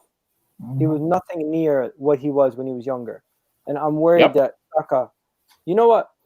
Knowing Arsenal, we will get the best years of Saka. A club will buy him for like a large amount of money, and we'll never, like Man City or something, and we'll never see the good Saka again.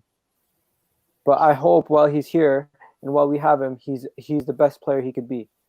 And I'm going to rest him, and I'm going to play. I hate to say it, but I'm going to do something crazy. You guys are not going to like what I'm going to do. Why do you feel we're not going to like it? I think I'm going to like it. I know where you're going. I'm going to put Smith Rowe on the right. Smith, what? Yeah, I'm putting Smith Rowe on the right, Pepe on the left, Aubameyang's out, putting Lacazette up top. That's my front three. We've never played Smith Rowe on the right this season. But only reason why I'm putting him in and not Willian is because Willian, as a substitute, he give us more of an impact. Martinelli, still fitness-wise, he's not healthy yet. And I wasn't thinking about bringing on Martinelli. I'm on with a lineup that I don't think anyone would have predicted. With the you've never seen Emil Smith Rowe on the right. You don't even know if he can play. We did. We seen him he drifts. Yeah, but he drifts. He drifts. He only drifts. Like we said, like we just argued that Odegaard should start on the right and Martinelli. Wait, what did you say? Sorry. Does it make more sense to play Martinelli on the left and Pepe on the right? Yes, for me, that's what I would go for. I'll go for Martinelli on the right. right. I was thinking about playing Willian on the right, even though he's been. Okay, let's stop. Left wing, Martinelli, Pepe. Who's playing there? I'm going for Martinelli. Okay, I'm gonna tie a break and I'm gonna go Pepe because I think Pepe needs more game time. Martinelli's still young. We don't need to worry about him right now getting game time. He's still young. He's gonna get a lot of game time in the back end of the season. The season's gonna be pointless by the end of the season, anyways. The Premier League's gonna be pointless by the end of the season, anyways. Now, right wing, Tade. That's why I was gonna put Pepe before, but now that you've decided to put my Pepe on the left, what's yours? Let's see yours on the table. We have to visually see it before we can make fun of it. So this is what you went with. Who's up top? It has to be Lacazette for me. Okay, so this is the team you went with. Is that team that bad? No, I like that team. It's just, I don't know. I'm thinking outside the box. I'm overthinking it. I'm doing a Pep Guardiola. That's what I'm doing, guys. Like, literally. What I was thinking was Pepe on the left, Willian on the right, Lacazette up top, and then Gabriel for either Willian or Lacazette first sub. Anyways, guys, do me a favor, like the video right now. That would really help us out. That would greatly invest in the channel in the future. And also, don't forget to check out Tade's channel while you guys are here just chilling. And give us your front threes, guys, because everyone's front three is going to be different. I'm going to go with Tade's front three. I think that's the most realistic front three out of all the front threes that we name. But do you see Willian getting over Martinelli or Pepe? Because Willian could play on the left also. I just feel like he doesn't want to play Martinelli because he doesn't want to risk his injury. Martinelli is so injury prone, guys. Yeah, that's because what I've noticed about, just to say something about Martinelli, I don't know if other people agree, but he is so raw, he's so eager that he doesn't look after himself in terms of taking a little bit. He goes into everything with so much enthusiasm, 100%. and that's one of the reasons he gets injured easily. He needs to be a bit more, he needs to be a bit more mature in how he handles himself. We like the keenness, but it's gonna kill your career if you keep doing that. You need to be more sensible how you handle it. Look at what happened to him the other day in training. He was so eager, he twisted his ankle. Do you know what I mean? So he just needs to calm down. And I think maybe that's one of the things that Arteta is looking at. Listen, you need to calm down a bit. We know you are eager, but you need to do it with sense. If not, if you get injured, then you're out for 6 months. So I totally agree with you. The so out that's for just 6 months part. We can't control that. But Martinelli, I think the whole thing is the backroom staff or somebody has told him in the back room, Arteta, you can't play this guy more than 45 minutes in a game when he comes back from injury. You can't play him 2 games consecutively. You can't play him that consistently. He's going to get injured. There's going to be issues. You can't do that. You can't do that. You can't do that. I genuinely believe the manager has been told and been given instructions that contradict what's going on. I mean, on top of that, too, on top of injuries, I think not that Arteta doesn't rate him. It's the way, sorry, what's your name? Tade? Tade, sorry. Tade, he says, he's running everywhere, and that's not something Arteta wants. He wants, positioning. He's very tactical with everything. And when you have a Gabriel Martinelli, when you attack players, you're most likely to lose the ball, and that's not what Arteta wants. You get what I'm saying? So he still has that. He still has to learn on that side of the game, not just run straight down, take every player down. You get what I'm saying? Let me ask you this: how do you know me, but you don't know Tade? That's embarrassing, bro. You gotta know Tade, bro. Tade's a legend. I'm sorry, Tade. I'm not. It was more of I didn't know how to say his name, even though you kept I'm not a legend. Don't mind, kid. So just one thing, I kind of agree with what you're saying, honestly, because the guy is so raw. Do you know what Martinelli reminds me of, right? Do you know when you have an unrefined coffee?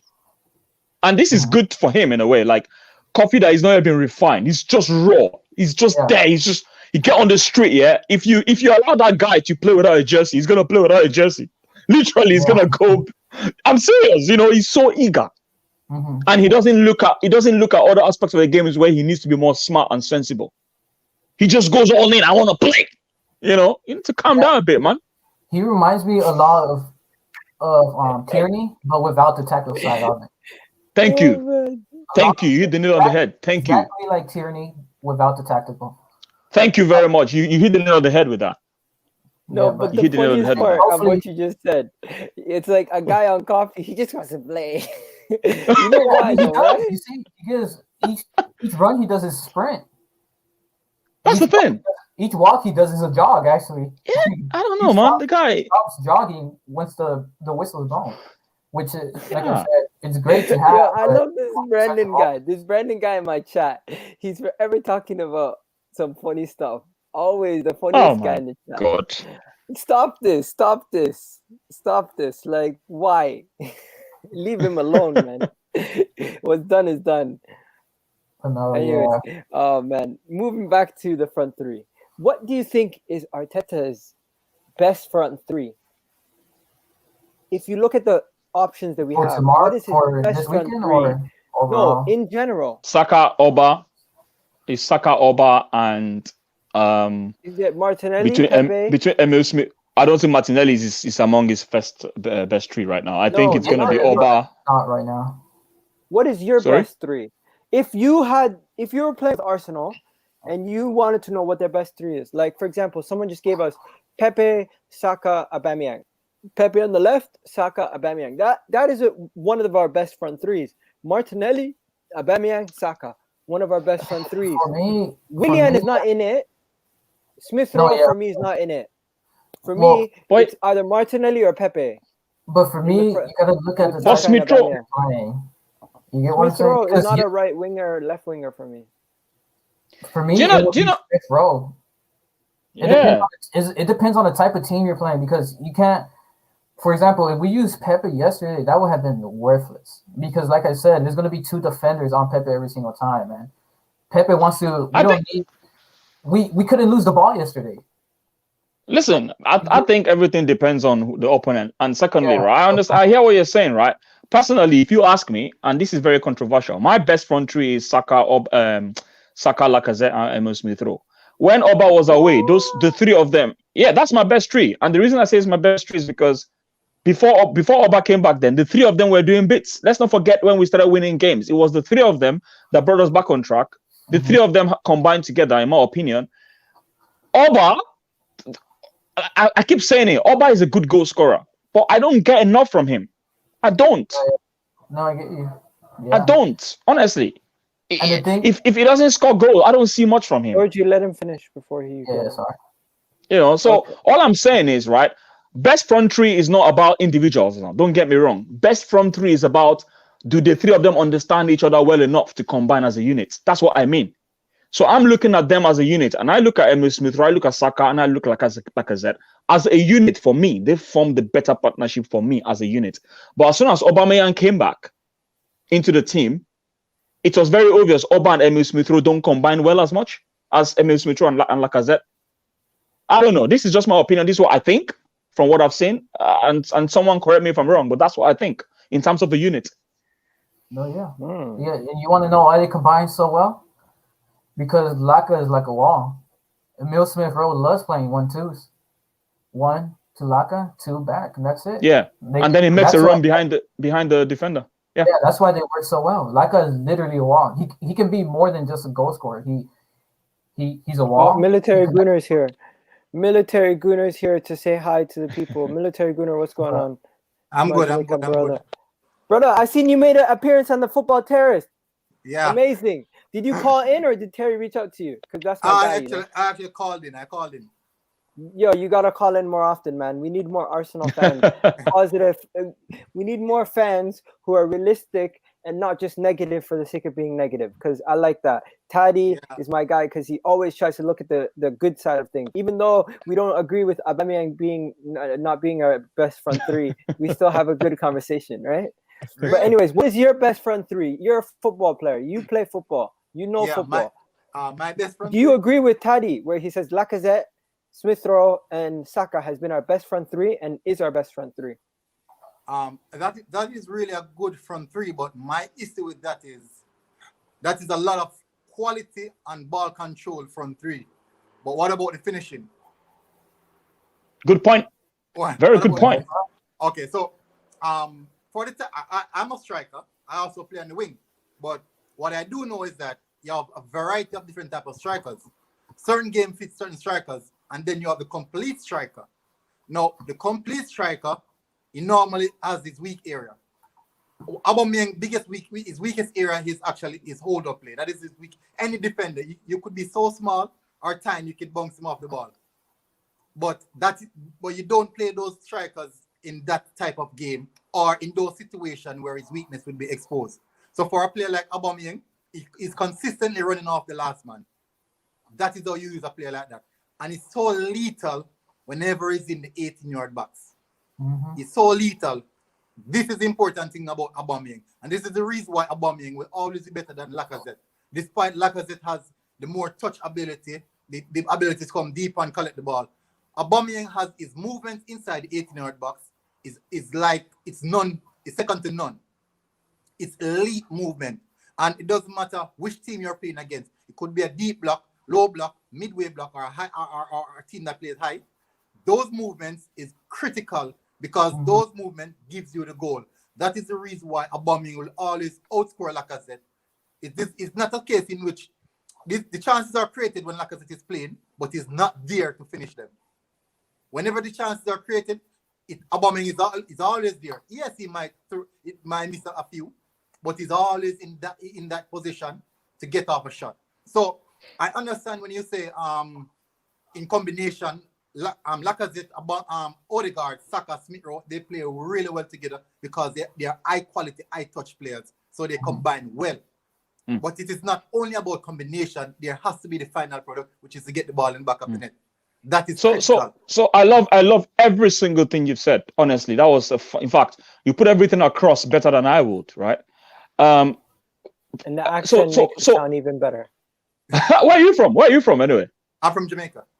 Jamaica, yeah. I can tell with the accent and all that. Nice one. So just to touch on something, right? At the end of the day, right, it still depends on the quality of the team you're playing against, and it depends on what the coach wants from the player in that certain game, right? If it's a case of playing a high defense where you want someone to run behind the striker, behind the defense, you're probably looking at Aubameyang, right? But if it's a very tough defense, you need someone that can hold up play. Yes. Like Lacazette. And then he can give the other guys freedom to be able to run behind the defenders, the like of Saka, the likes of Emile Smith-Rowe, to be able to, he holds up the play like Giroud does, holds it up, links up with them or flicks it to them or whatever, and they can run behind the defender.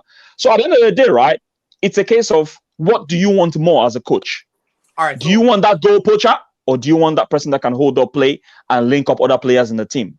That's where you have to make the decision. Honestly, personally, I believe I would definitely go with the goal poacher.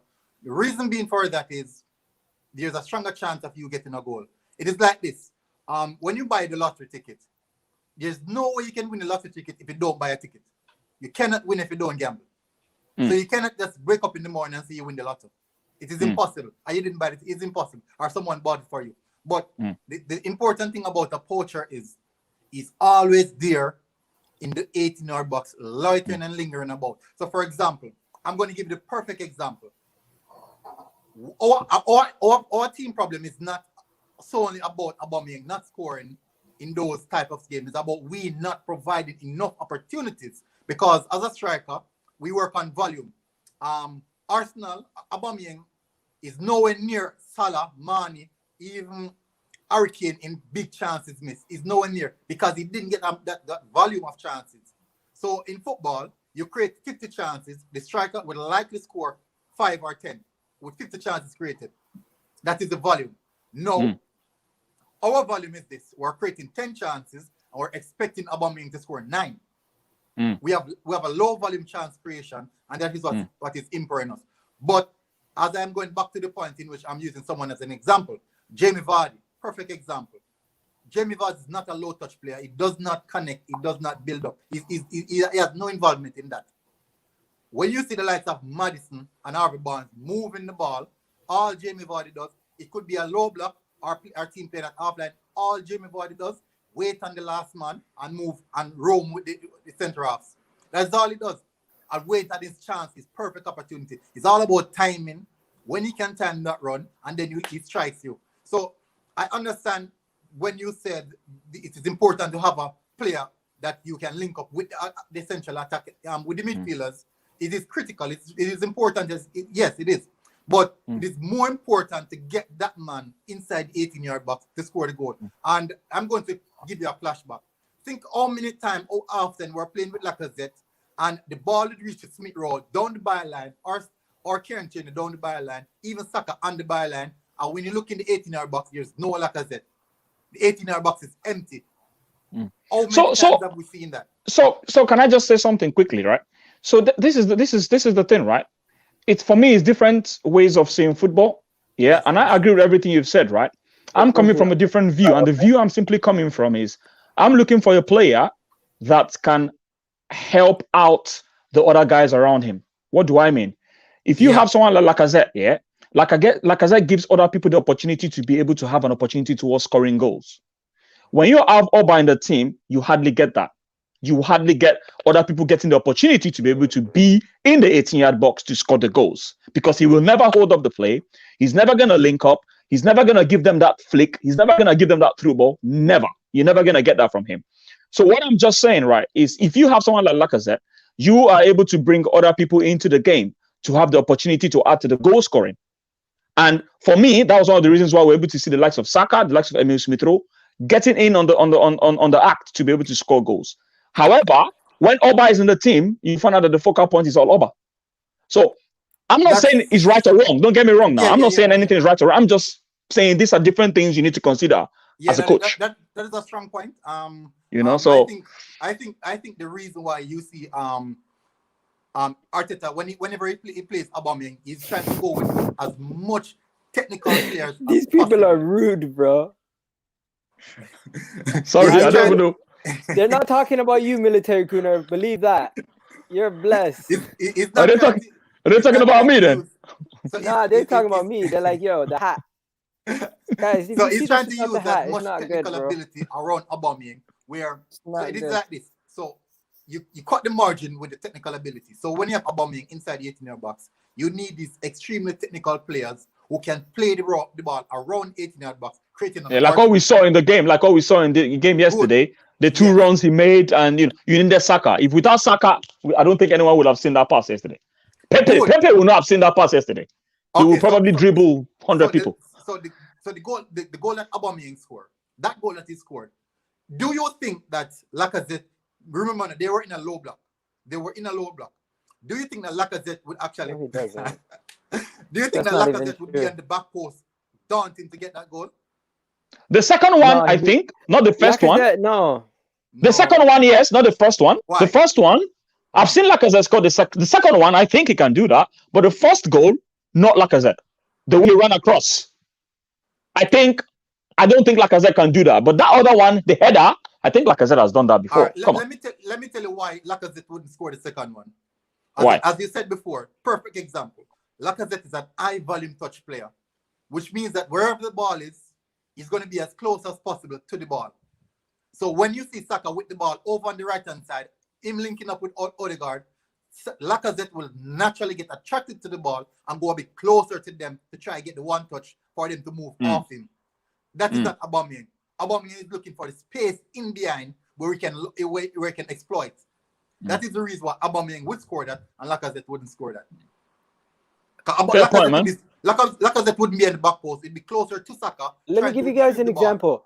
Gabriel Jesus. Did you guys see Gabriel Jesus? Whenever he scores, it's usually tap-ins around the box, right? Because it's movement. It's elite movement.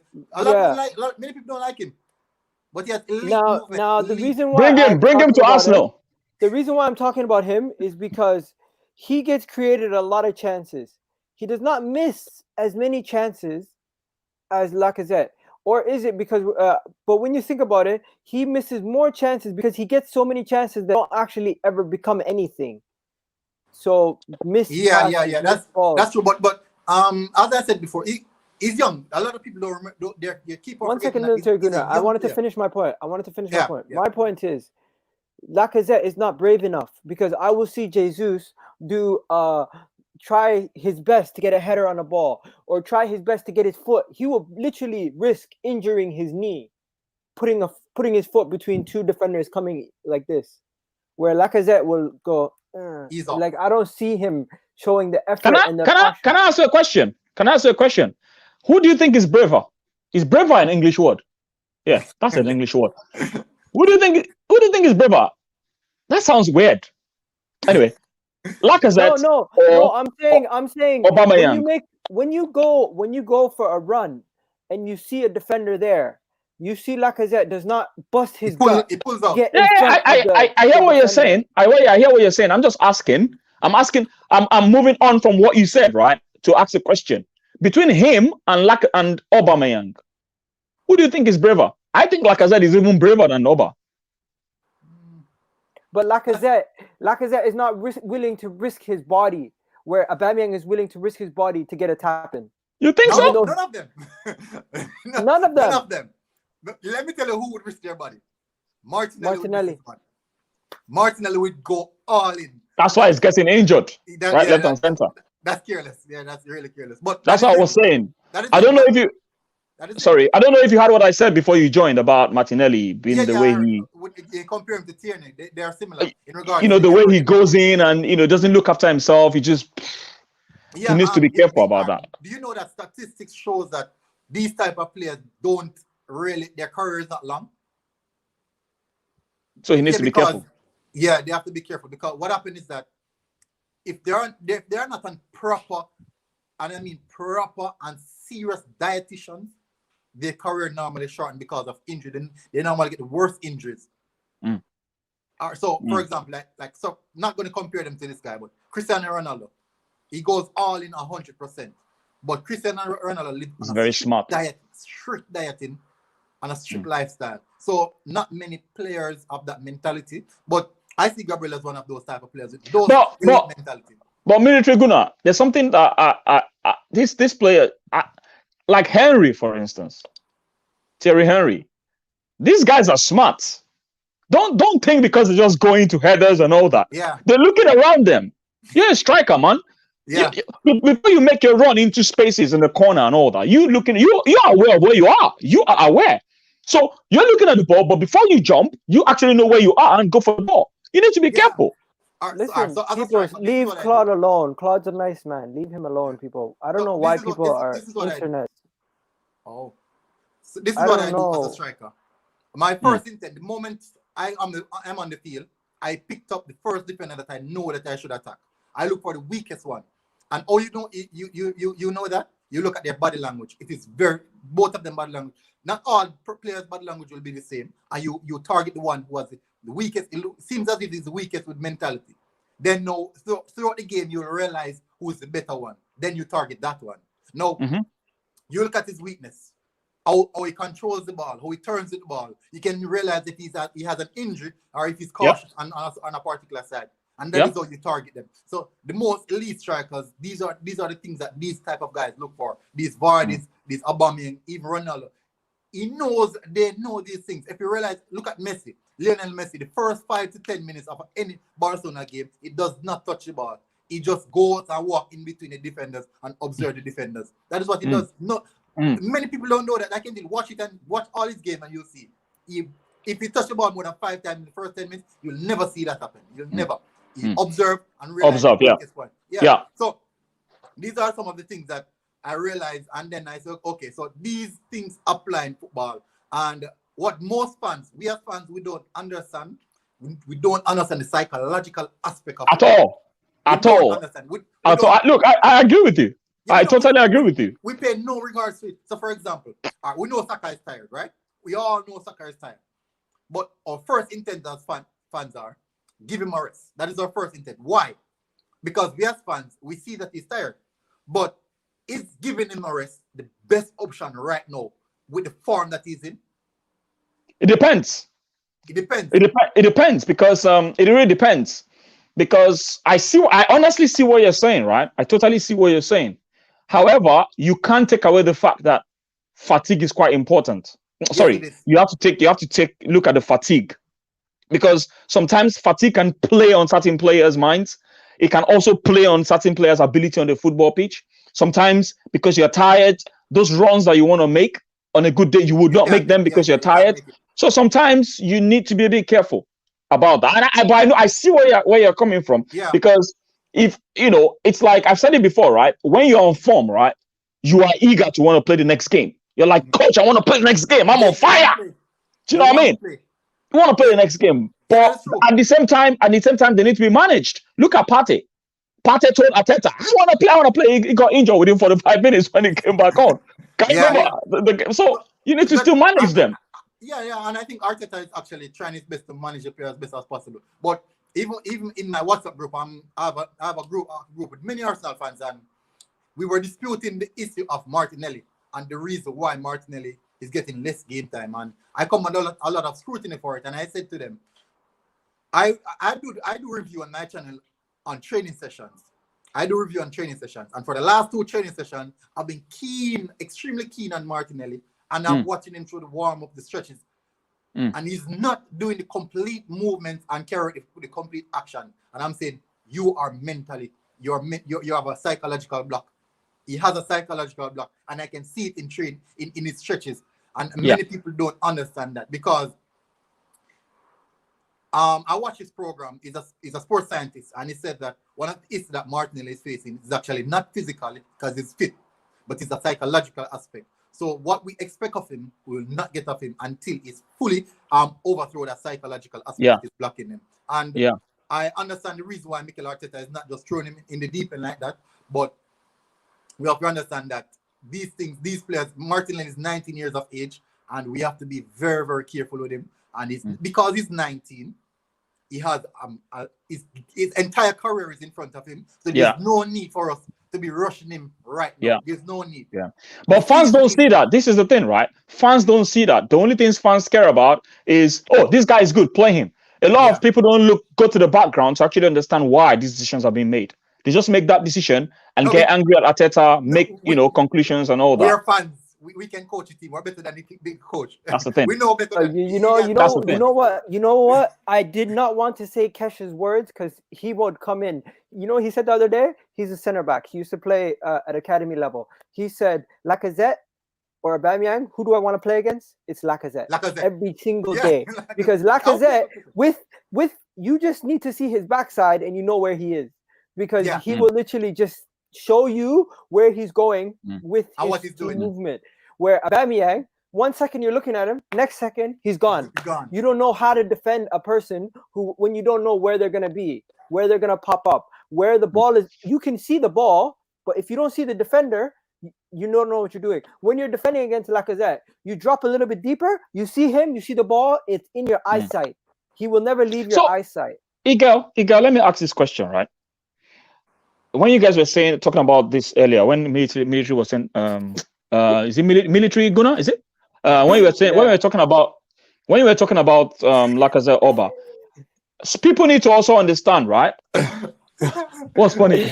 Yeah, you know what somebody said, right? Somebody said that I think it was last month. They said Lacazette, this is how he defends. This is how he attacks. He just tells people move out of the way. he doesn't play. He's not playing football. He just pushes people with his backside. That's what he's doing. You know you're trying to get position for a header. He doesn't. Do you know what? Yeah, it's interesting you said that because honestly, it's interesting you said that. But you, military Gunnar, your coach will give you instructions on what he wants from you, right? Yeah. Okay.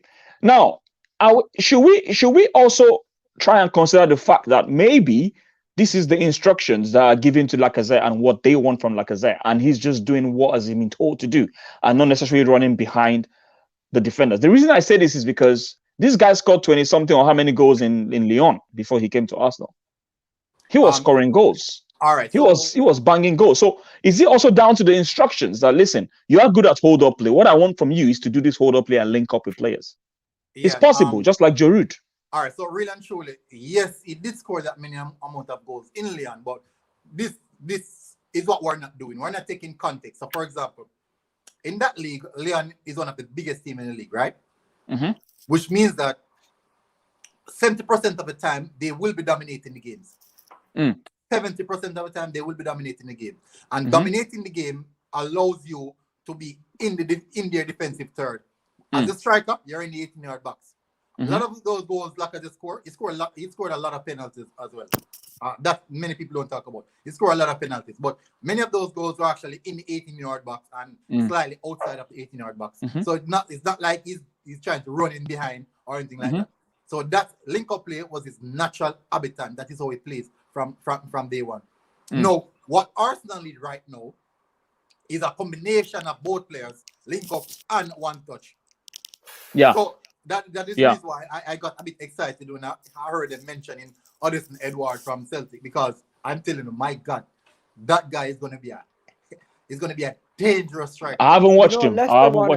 You know, Leicester want him. Yeah. Oh, is that? Be a dangerous striker. And you know, if Leicester are after somebody, you should go. We should have already got him. Okay. So there's this striker right now, and he's Jamaican, and I can tell you, I'm not sure if anyone know of him. His name is Ivan Toney from Brentford. What? Is he playing in Brentford? Is he in the first team now? He was part of the front three with Watkins. With Watkins in them, right? With Watkins. Yeah, no, Watkins replaced. Yes, he replaced Watkins. Right. I'm telling you, that guy, speed, power, and technical ability. No defender can bully him. None. You could be Van Dijk or Koulibaly. You cannot bully him. Physically strong, physically imposing, headers, good technical ability.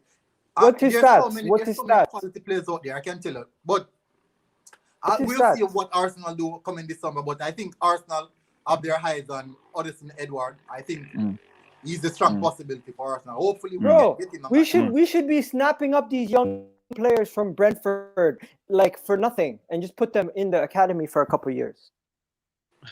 Brentford. Do you know that Brentford has one of the best recruiting systems in England right now? I'm not surprised. Really? Yes, they do. All right, so Interesting. Arsenal are trying to mold their system like Brentford would. Mm. All right, so the keeper, what's the name of your keeper? David. Mina. Is it Mina or no? No, Mina. David Raya. Raya. He was Yeah. Arsenal #1 target. Yeah. He was he number one? He was among the list of players and list of goalkeepers. They wanted him. They wanted him before Arsenal. Yeah, but they weren't going to release him. It was him, Ryan. Yeah, they have a really good recruiting system. Really good recruiting system. Maybe Southampton are the closest to them, or maybe in the same mold. Because you know Southampton. Are you guys getting feedback, or is it good?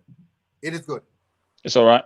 Okay. I'm gonna have to leave now. By the way, Egal. Oh, no worries, bro. If you don't mind.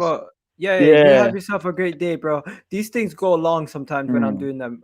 Honestly, I appreciate you coming on. I totally understand. I appreciate you coming on. Listen, Tade. Guys, go check out Tade's channel. The name is right there, tadeosho Sports. And Military Gunner TV also. We're not done. Military Gunner, don't go nowhere. Guys, don't go nowhere. We're not done yet. We're not done. Okay, Tade. Yeah, we'll chat offline. Yeah, Military Gunner. I don't know. We'll probably maybe Twitter message him on Twitter. Message him on Twitter. Yeah, you can message me on Twitter. No problem. I'll be on my show one day. All right then. Cool. Take care, guys. Bye. Yeah. Yo, Military Gunner, talk to me. What do you think is the issue with our lack of goals? Is it a lack of cohesion? Is it a lack of creativity? Is it a lack of finishing ability? Is it a combination of some things? Or is it the manager alone? Because people consistently say to me, if we had a better manager, we would have better finishing, we'd have better goals, we would have better goal scorers, everything would be better. I disagree. I disagree as well, because it's not the manager who's going to kick the ball in the back of the net. It's not the manager who fouled the guy yesterday and allowed a free kick.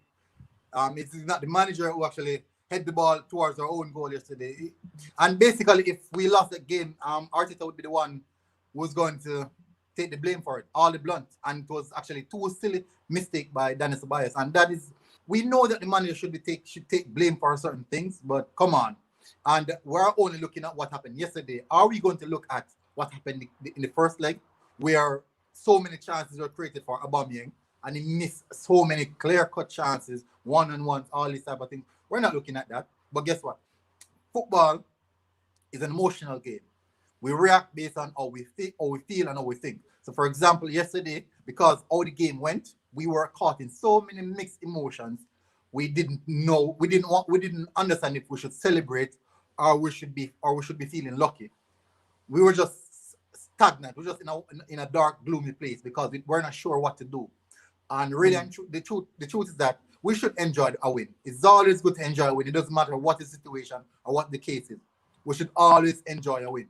If we lose the game, we could also say, okay, that was a fair loss. For example, we lost the game against Manchester City. I hear all the fan base with all different type of things that you were not good enough, this, that. Come on. Since 2 seasons ago, Manchester City were better than us. You think that we didn't make any investment, so many issues that we're going through, you really believe that we're going to be better than them right now? We have no clue why.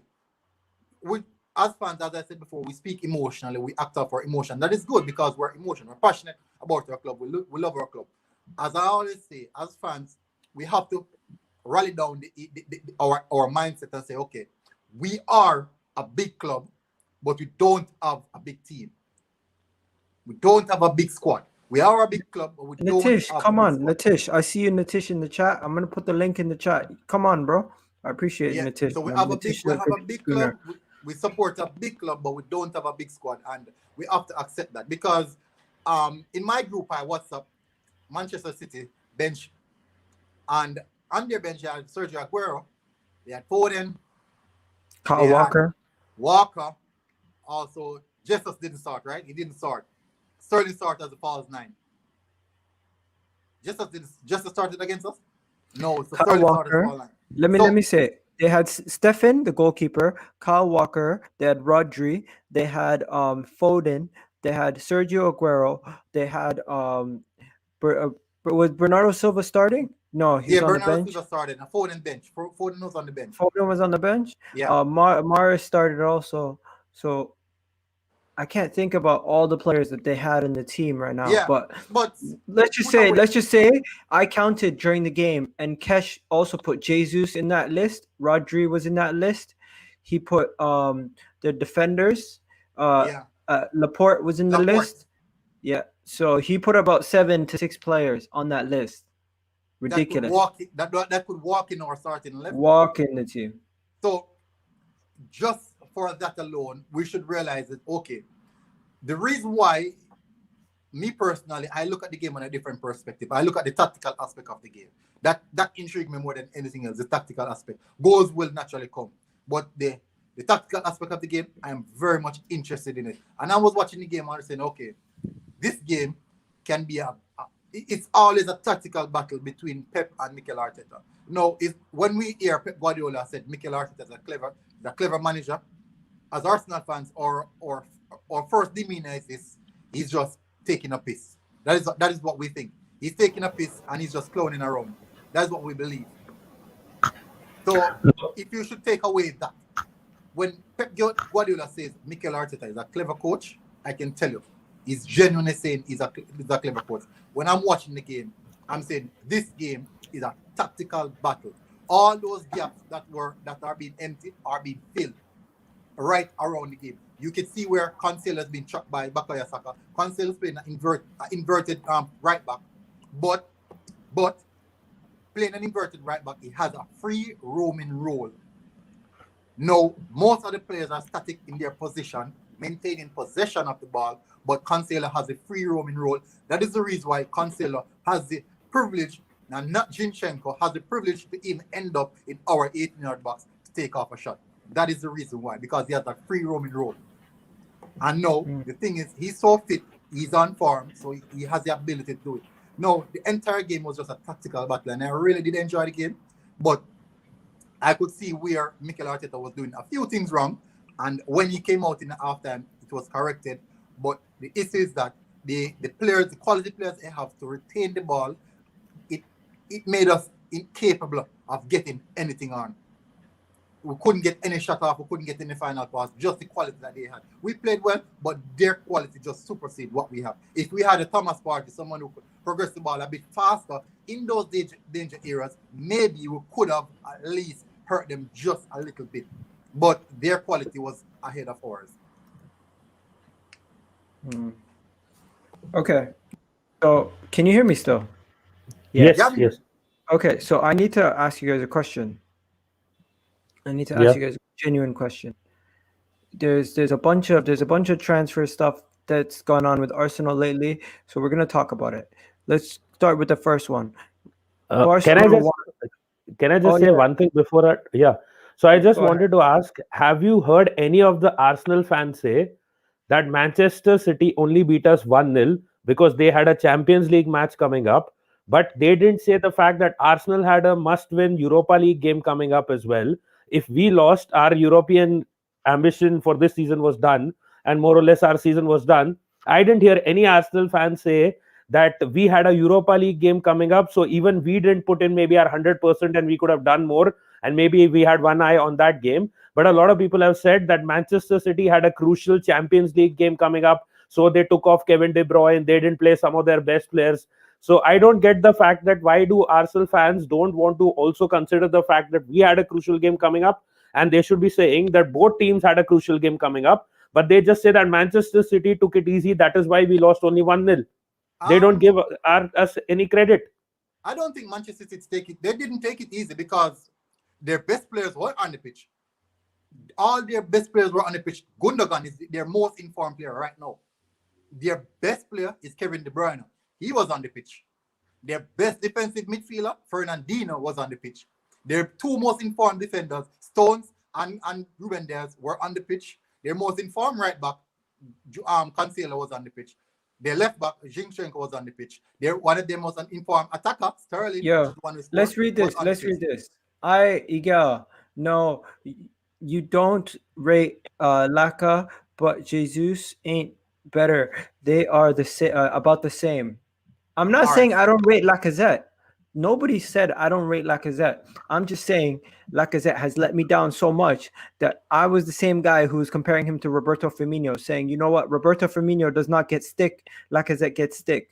If Lacazette was in Roberto Firmino's team, he would be doing around the same similar job. That's what I said.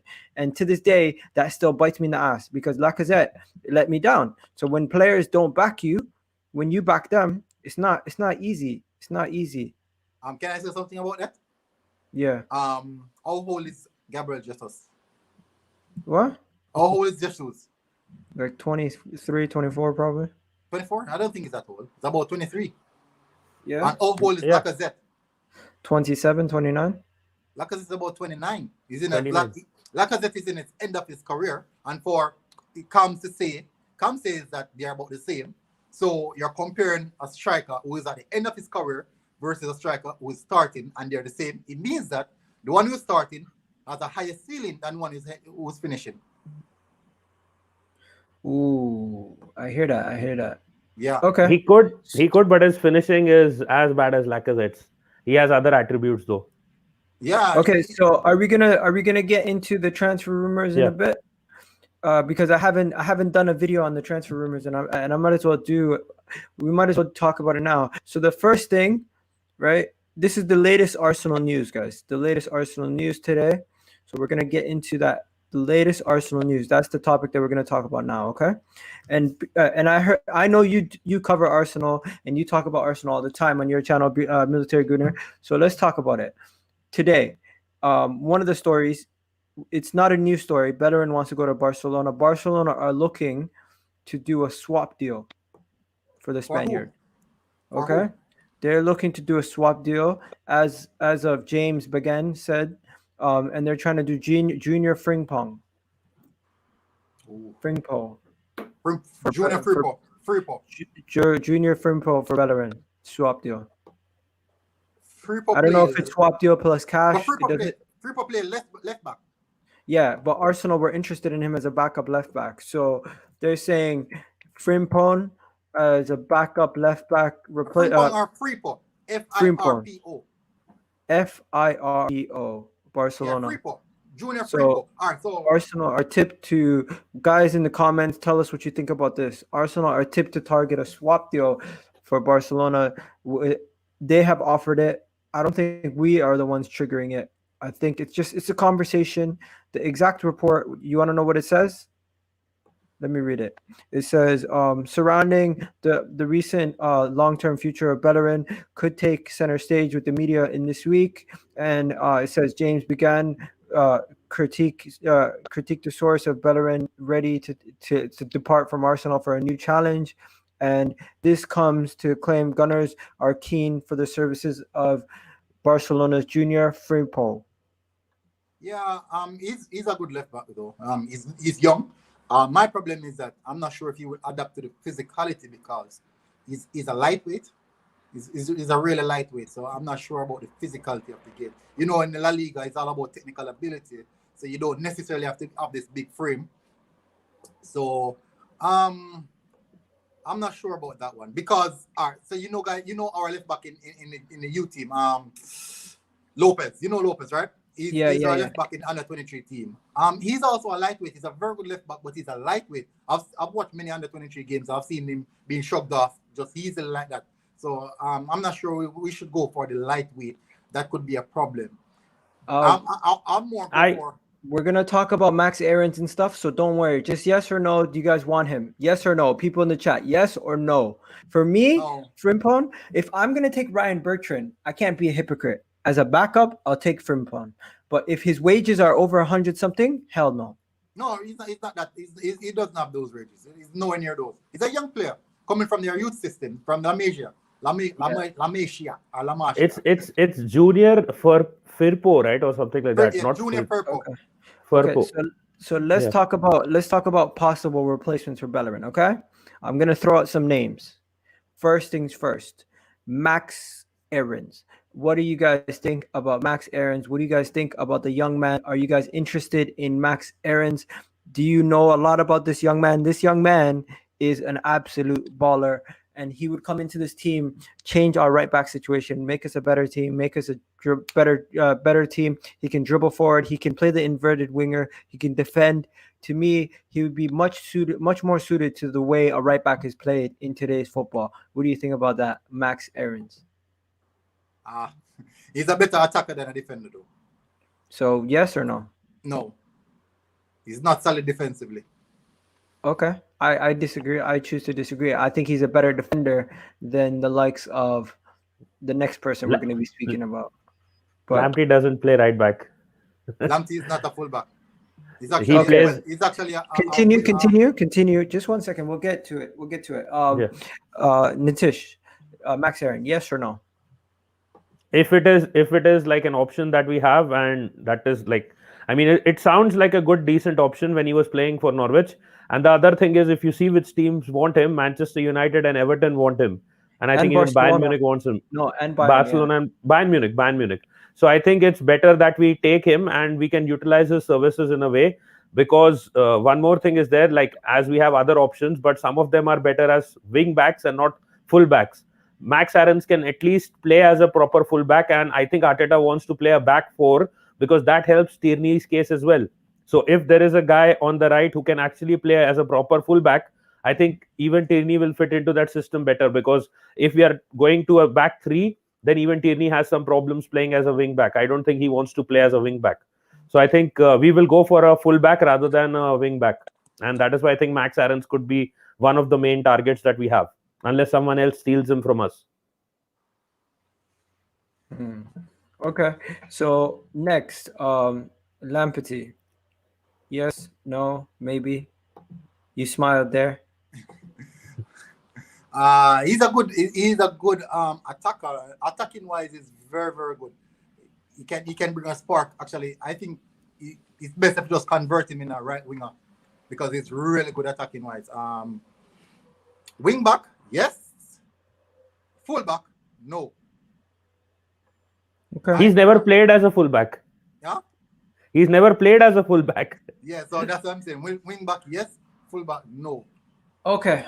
So Max Aaron should maybe be a better fullback. We got a lot to get through, so we're gonna go. Yeah. We're gonna go through this. I'll just add one thing quickly. I would say Saka on the left, Lamptey on the right, Martinelli center. Our new front three. Yeah. There's no balance there. There's no balance. I know it's not. I'm just going with the fans' imagination. It's Lamptey. How do you pronounce it? Because someone's making fun of how I say it. I say Lamptey. It's Lamptey. Lamptey. Yeah. I say Lamptey. I don't know why. I don't know why. What do you guys think about this? Matty Cash. Yes. Matty Cash. Wow, what a good one.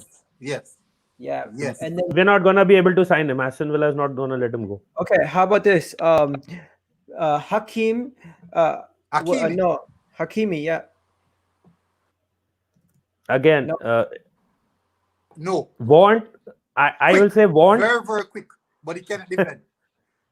He's like Speedy Gonzalez, but he cannot defend. I will say want, but we won't get. That is problem. Another problem. Okay, and then I'm gonna just do two more. Since we're playing Leicester, I'm gonna say James Justin. James Justin. He's a good time player. He's a good time player. And Kyle Walker from Man City. Why you bring Kyle Walker? So two. That's Kyle Walker and James Justin.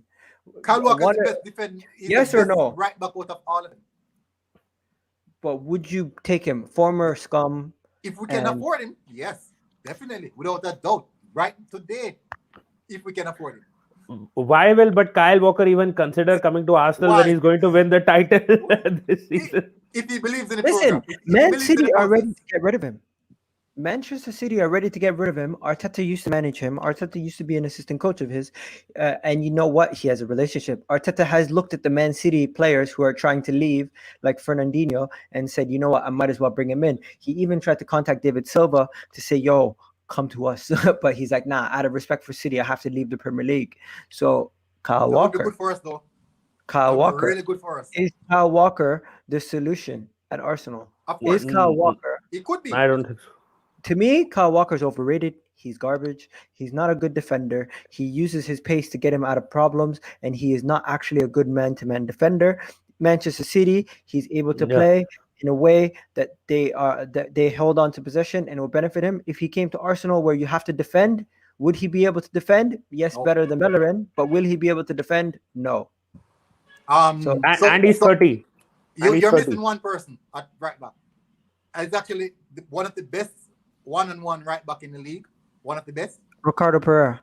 No, he's one of the best one-on-one defender in the league. Van Bissaka. Very quick, very quick. Attacking wise, yes, he can do some work. What team does he play for? West Brom. Are you serious? Who? Ainsley. Ainsley, he's talking about Ainsley.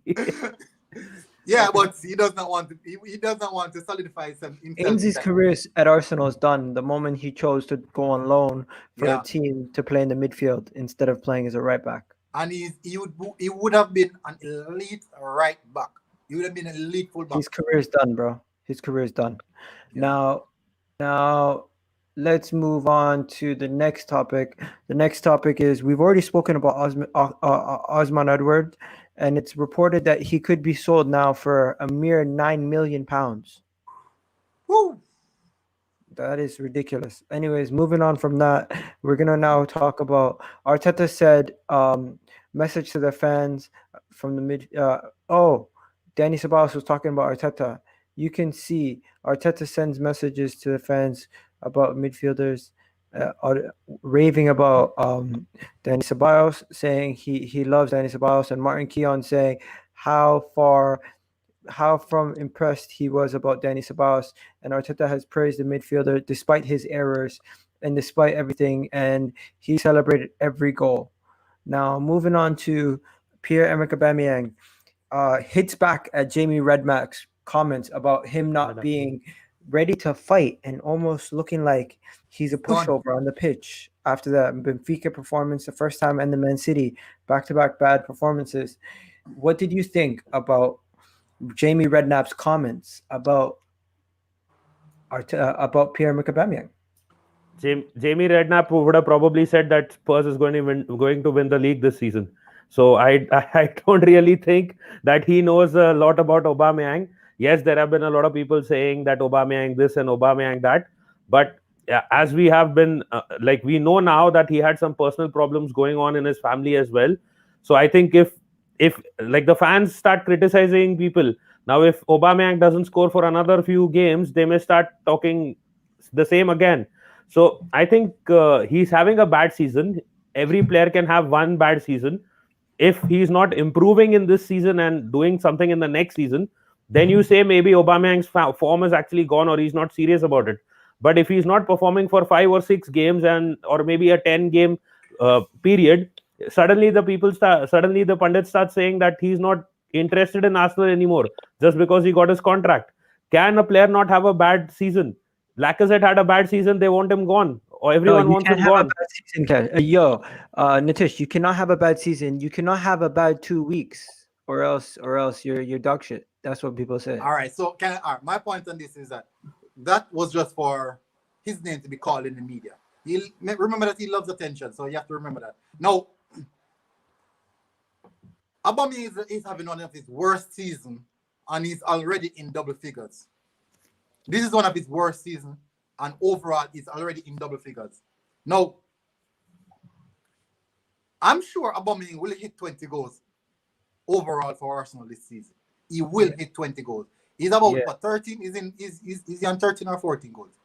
9 in the Premier League. Europa League, I think he has 4. Did he score in the FA Cup? Yeah, I think so. He scored 2 in the FA Cup, didn't he? Okay, so he's probably on 16 or 14 goals. Good. He's on about 15 goals. Say about 15 goals. So that we have 13 more games in the league, more games in the Europa League to play. I'm quite sure Aubameyang will still hit 20 goals, and his trademark for past decades, hitting the 20-goal mark, will continue. Yeah. And we might look at it as a bad season because he started off poorly, but statistically, it wasn't that bad. Let me give Kesh an update on what we spoke about. Kesh, so we did a combined 11 right? With Arsenal and Leicester, right? And the combined 11 had Leno, Tierney, Partey, Saka was the only were the only Arsenal players who got in. No, Partey didn't even get in. It was just Saka, Tierney, and Leno were the only players who got in. No defenders, and no Aubameyang, no Partey, because Tielemans got in over Partey. When it comes to what's going on with the game, everyone already did their predictions. We spoke about Lacazette and Aubameyang and who's our best front three, because we already did that with you already anyways. And the last thing that I want to speak about that we got into was, well, who are we going to replace Bellerin with, and who are we going to replace Lacazette with? And Military Twitter gave a good shout. He said, do what Brentford do and get yourself like the Tonio guy. What's his name? Tony? Yeah. But I have one question. How did you convince? He's not saying get that guy. He's saying like Ivan Toney. When you sell Lacazette, you already need a young player who can go up into that spot instead of always spending money. Always, like, that's what you meant, right? Yeah. You need a good recruitment system like Brentford.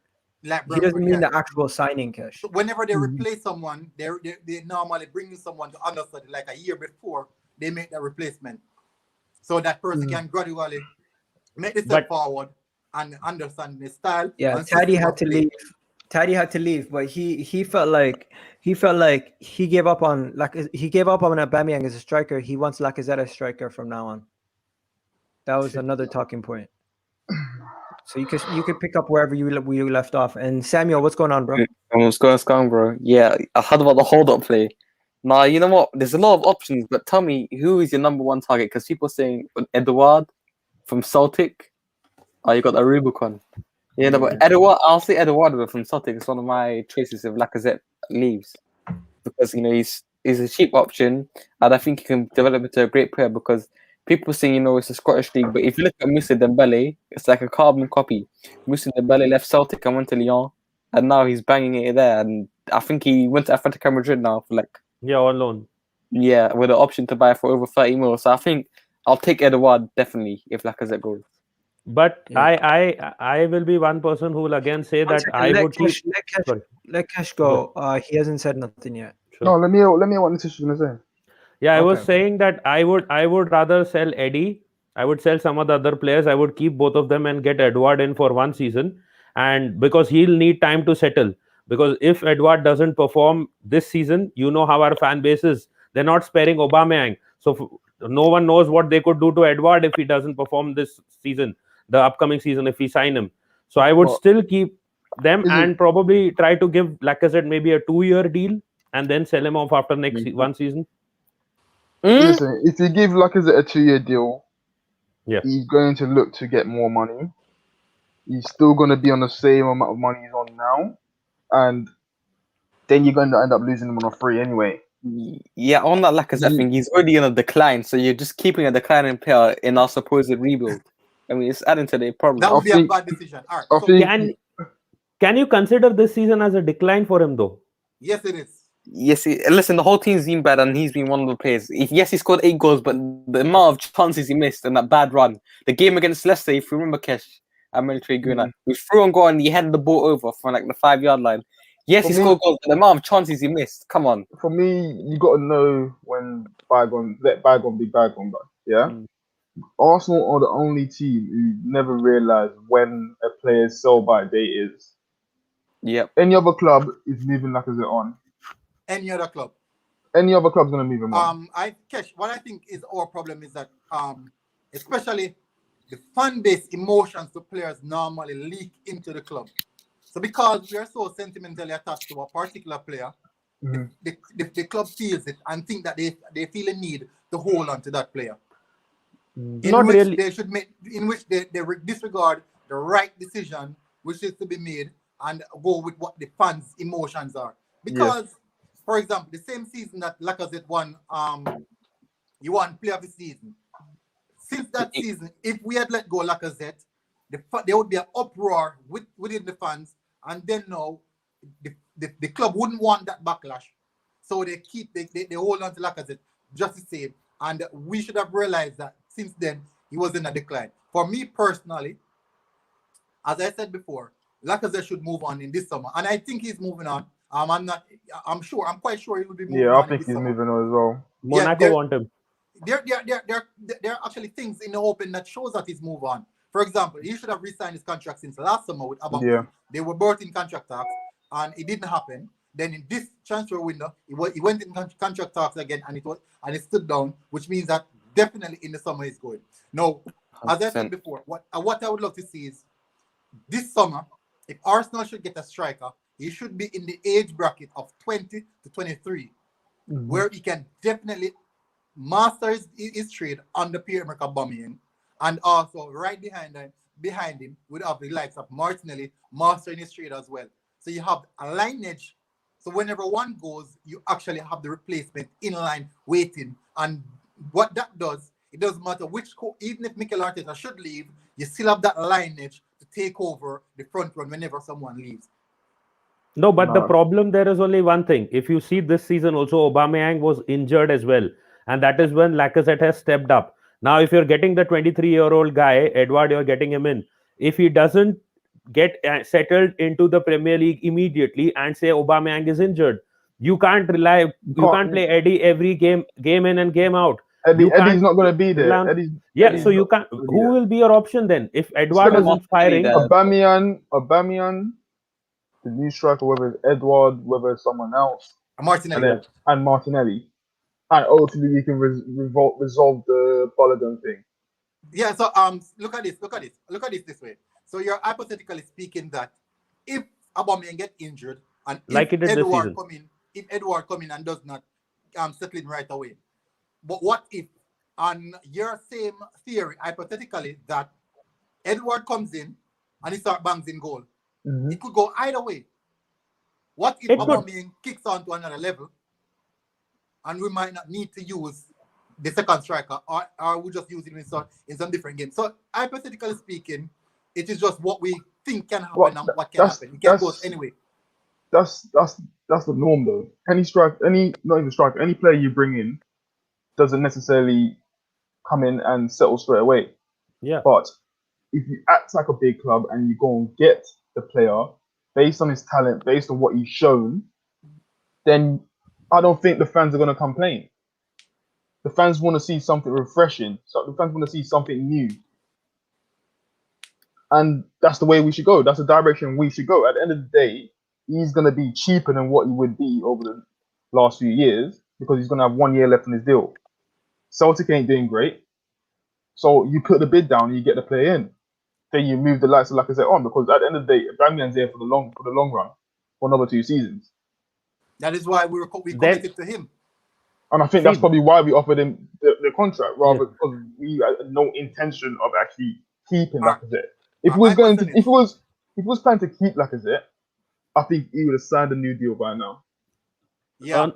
So my question is, who would you rather a player like Martinelli to understudy? A more like Aubameyang or like Lacazette? Because I'm sure he's more similar to Aubameyang rather than Lacazette. So who would you want him to understudy? If you ask me, see, the thing is that Martinelli currently wants to play on the wing. If Martinelli would have been interested or keen on playing as the central striker, I think there would be no question that we would have Aubameyang. We wouldn't even need Edouard because Martinelli would be the backup. Now the thing is, that is why you feel that maybe he should be understudying Aubameyang rather than Lacazette. But I think personally, Martinelli has a more all-round game, and some of the things that he does, Aubameyang can never do as a striker. And one more thing I just want to add, if that is the case, if you are saying that we should get a young striker as a backup, like an Edouard who's only 23, then I think rather than selling Lacazette, you can even let him run his contract out. Because you're no. We're in dire need of money. You need a backup senior striker. If one of them gets injured, you need one senior striker there who can step up. He has done it this season. Edouard's a senior striker. Edouard is a senior striker. He will be moving to the Premier League for the first time, so we need to give him at least 1 season to settle down. Look what happened. Werner would be moving from the German League. Chelsea's not worried about if he's going to settle or not. Settle. You buy the player, and it's And down he's to leading Look the what line. happened to Werner. Look what is happening with Havertz. They're not able to settle down because they have also moved no. from a foreign. Werner is not settled down in the sense that he's not bagging the amount of goals that But he's he was playing. getting the year before, but he's actually putting in performances. He's the forefront. He's carrying the team. It doesn't matter. We understand that we're in fear. That is the thing. We're in fear that we bring this new player and it does not kick in right away. We cannot use that mental. So, for example, we purchased Thomas Partey for 50 million and he's yet to kick in. He's yet to really find form as I would want it to. But guess what? Each time Thomas Partey plays, it resembles the perfect player that we want to see on a consistent basis. Does that mean that we should give up on Thomas Partey because he's not playing consistently? No. But at the end of the day, we'll have to get a player of that ilk. What's gonna happen now when he's fully fit and going? He'll be flying. He'll be flying. Yes, but that fully fit part, that is the important part. When you saw the likes of Abu Dhabi, if he couldn't play a complete season, can you say that he's quality? Yes, but was he able to play more than maybe 3 to 4 games? No. So you need to also consider the fact that, see, at the end of the day, do we want to try to actually push upwards, or do we want to rely on some young players also coming in and then hope that we will be pushing upwards? I am not Can we not rely on Saka? Listen. Can we not rely on Saka? Yeah, like come what on, are you talking about? Listen, Nitish, even if Aubameyang gets injured, yes, Lacazette scored some goals, but is he reliable? He's not reliable. I can't see Edouard coming in and being any worse than the Lacazette. Listen to this. Lacazette and Eddie Nketiah are not far away in regards to goal scoring. They have similar amount of goals. Nketiah maybe on about 5 or 6 goals. Lacazette is about on 9. So if that is the case, that is just 3 goals minus. That is just a 3-goal differential. We can work with that then. If so, keep Eddie Nketiah. He scored in the Europa League. He's only scored in the Europa League against worse opposition, against schoolboy opposition. Eddie Nketiah scored. Listen. All right, okay. All right. So but who was Lacazette scored against though? Who was Lacazette scored against? We played against the likes of what? No, he scored in the Premier League, but a lot of the teams we played are not doing great. And that's the least I expect from Lacazette. That's the least I expect from him. When it comes to the bigger teams, he's not stepped up. So if you're telling me that it comes to a decision of replacing Lacazette with someone who actually fits the mold, he can do the hold-up play, but he can actually go the other way as well and do something special, I'm going to choose the player because he's got a higher ceiling. Apart from Saka and Tierney, which Arsenal player has really stepped up? Okay, maybe Leno against big teams. That is another problem. If that was the case, we wouldn't be where we are. Because a lot of them are past it. A lot of them. Okay. Kesh, you know one of the things that many Arsenal fans are not remembering? We have a lot of players out on loan. Yeah. No, I've been doing a recruiting. I've been doing a little scouting report, like on John Jules, and I was in my WhatsApp group, and a few of you were arguing about John Jules, and I said to them that can I stop you right there? Can I stop you right there, Military Gunner? Yeah. I have a I did a video on these guys, right? So I have a picture of each player who's on loan, and so you got Aaron Wan. What did I say, Aaron Wan-Bissaka? You got the man himself on loan, Ainsley Maitland-Niles. Then I think that's Dan Ballard, right? Ballard. Yeah. And you got Saliba. Right? You got Joe Willock. Right. Then you got Mavropanos. Yeah. Guendouzi. Yeah. Kolasinac also counts. Yeah. Lucas Torreira, who's basically a Fiorentina player, but on loan from Arsenal right now, because we're going to be selling him to Fiorentina in the summer. Harry Clark, who's looking good. Great. He's looking good. He's solid. Yeah, he's looking good. Then you got I forget. Is this Josh? No, Joseph. Is that Bola? It's Joseph, right? Joseph. No, that looks like Bola. Is it Aloui? The right back. Aloui. No, that's Ossie Tutu. Ossie Tutu. Yeah, and then we got Medley. Then we got Medley. Then we got Sheaf, right? Ben Sheaf. Yeah, Matt Smith. Matt Smith And the big man. John Jules, right? This is Olienka. Oh yeah. And then you got Osatutu, who's injured currently for Cardiff. Yeah, he's doing quite well. And finally, the man mountain himself, Mark McGuinness. So how many Guys, players about is 6 that, guys? Take in how many players that is that's on loan. Oh. How many of them would actually walk into our team next year? None of them. John Jules is really Does good. Torreira what? John Jules, I'm not saying walk into our team. John Jules is a really good backup striker. Really good. He's nowhere near he's nowhere near starting level when he's playing at Doncaster Rovers. No, all right. So No, he's not saying that. He's not but saying he's good enough to replace Eddie Nketiah. He's way ahead. John Jules is ahead of Eddie Nketiah. He's ahead To me, the guy who's ahead of all of those other guys in the pecking order is the young guy that we signed this last summer. What's his name? Nicolau Muller. Yeah, he's Muller the next one up. No, but the thing is, you have to be real now. John Jules is playing big man football. He's playing against professional in a hard and aggressive league, and he's putting up numbers in accordance with his appearances. It may be it's not that significant, but he does put up number. And I've seen him a few times. He's injured now. I think he's coming back fully fit, but I'm telling you, I've watched him put in some solid performance. Okay, so who's gonna make it? Who's gonna make it? Let's talk about this. Who's gonna make it? First things first. Let's go from the top. Ainsley Milanaz, he's done, right? All right, so Egal, if you should say who's gonna make it, you have to do it in comparison to the position. If we're short in a position, can they make that position? No. Based on what we know, the information that we have as fans, Ainsley Milanaz, we have inside information based on the fact that we've seen what's happened with the transfer dealings, that all the rumors about him, the club telling him to go to Southampton and he went to West Brom. Do you think he's finished? Yes. Kesh? He's done, man. Samuel? He's done. Nitish?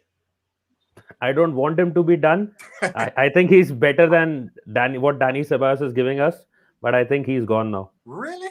Okay, people in the comment section, do you agree that he's done? Because this is not even a sell keep scenario, because we just know what's going on with these players. We have some Dan Ballard. The question for him is, does he ever make it to the first team level? Because I feel like Mark McGuinness and Harry Clark are higher on the picking order. Yes, they are. He made some sloppy errors. I think he's a Mustafi type of player, where he'll be looking real good, and then once he makes one error, it's like a ripple effect. What about you guys? I don't think he's got a chance. No, he hasn't got a chance. That's so straightforward. Bro, you're heartless. You don't know, not even an explanation. No, the reason why I say he's not got a chance is because I've got McGuinness ahead of him. Depending on what happened with Saliba's ahead of him. Rakit that just came in is ahead of him. So he's already got 3 centre backs that's ahead of him. Medley's ahead of him as well. You know what? I'm gonna have to agree with Medley's contract runs out. Yeah, I have to agree with this comment. Milanaz revealed himself in that Europa League final. I think he did, because he got exposed that whole game. Yeah, we know he's a right back, not a right back, but come on, this is the position he can play best for Arsenal. Okay. This one gets heated. Saliba is playing right now. How is he doing? He's doing great. I'm actually watching the game right now. Yeah, because I'm doing a Saliba watch, so I have to watch the games. Saliba he will make it. Yeah, we should try to ignore what has happened or somehow bury it and just get him back. Yeah, no one cares about that anymore. It was 2 weeks news. Everyone's done. No, the club does care about such things. That is the problem. Our club that's cares reputation. Of course, we understand that. Reputation is everything. But when it comes to actually on the pitch, that has nothing to do with it. So I don't care. It's like people talking shit about each other on Twitter. Okay, moving on to Joe Willock. Because we all agree Saliba's gonna get a chance to play in the first team next year. Yeah. Right? He should. Yo, Kesh. Yeah, he will. Oh no, he's muted himself. Oh, Okay, yeah, he's so- on the phone. Samuel. Yeah, he gets back into the team. Okay, everyone agrees he gets back into the team. Now, Joe Willock. I think Joe Willock gets back into the team too. Can I say something? Where? Yeah, go on. So we're just speaking about Saliba, right? Yeah. And would you believe that Saliba just made a pass right onto the opposition player's feet, a back pass, right?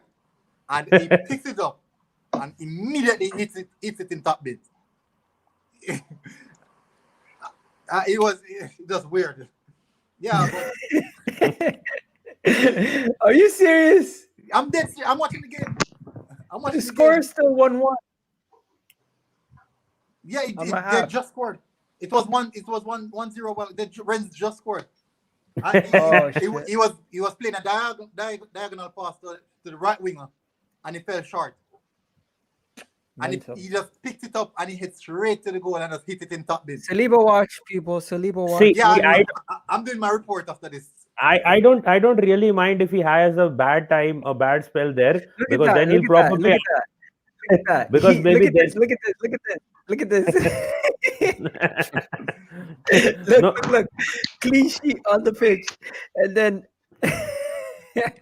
yo, Kesh, you watch the game? Yeah, just turn it on. Yes, that's hilarious. Do we think Saliba's gonna make it? Yes, he will. It's all right. So some of the things that I realized in Saliba, as you know, I've done quite a amount of reports on him. I've watched all his games so far, in-depth report. He plays with a very high line because he's very quick. He has the pace of a striker. He can recover really quick and he tackles very cleanly. He really falls anyone. So I think he's much better than most defenders that we have. The closest thing to him, it would be Mari, Gabriel, and Saliba. Those are the three best defenders that we have. And really and truly, I think he will become a quality defender, but he has some immaturity in regards to personality on the pitch. And like, for example, whenever the team concedes a goal, he tends to drop his head, and I don't like that. But that is something that can be worked on. So I think he will definitely make it. And that is why I was saying I don't mind if he has a decent or a kind of a poor spell, so that he comes back on the ground, because he is not ready to accept criticism for some reason that Arteta has left me out of the team, and he's still making some errors. So he needs a mature head right now. I hope when he comes back to Arsenal, he can at least take the criticism and the positives as well, and then become a better player for us. Okay, he will come back. Cash, Saliba. I think he'll come back. Yeah, I think he'll get his opportunity. All right, keep it simple. Moving on to Joe Willock. Guys, I genuinely believe we're keeping Joe Willock. We're not selling him next year. No, I think he's gone. I'm unsure. I think if a good enough offer comes in, they will take it. Egal, you remember when I compared him to Jesse Lingard and I said they both had the same stats? Right now, Jesse Lingard looks better than Joe Willock. Yeah, but he should. He's a senior. I know. I get the point. But I don't see Joe Willock going anywhere up. All right. I don't.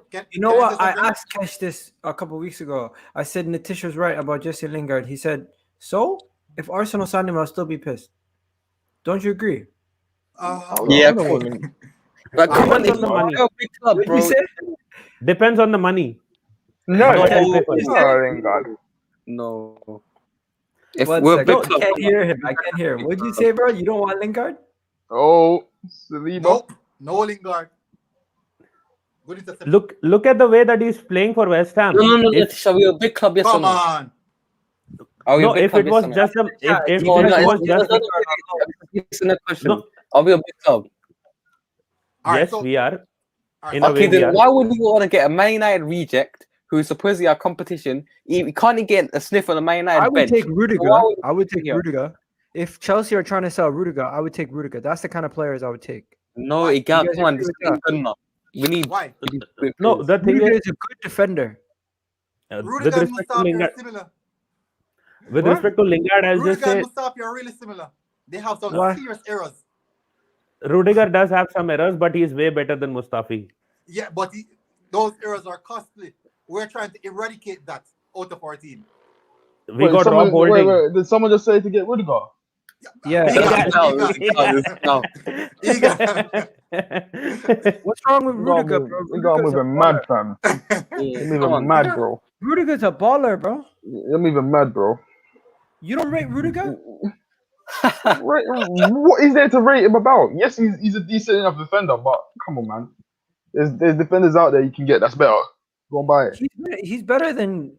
Okay, forget it. No, but yes, he's better than what we have. Doesn't mean he's that better than every defender at Chelsea, bro. Behave, man. Behave. He's better than Thiago. No, this is my response. You just say he's better than Thiago Silva. No, he's not. He's not. Go on, man. You're clutching. Thiago Silva is just slow now, but overall, his sense and everything else is better. You're saying Rudiger. Wouldn't you take Callum Hudson-Odoi? Wouldn't you take? Yeah, okay, I did the most dumbest thing ever. I put out a tweet saying, "Would you guys take Dele Alli?" That was the dumbest thing I ever put on Twitter, probably, because at one point I got that desperate for an attacking midfielder that I actually was contemplating Dele Alli. The man ain't even the man is dead, bro. People see that goal the other day, they're gonna think he's back. No, he's finished. Okay. What about would you guys take any would you take a Milner?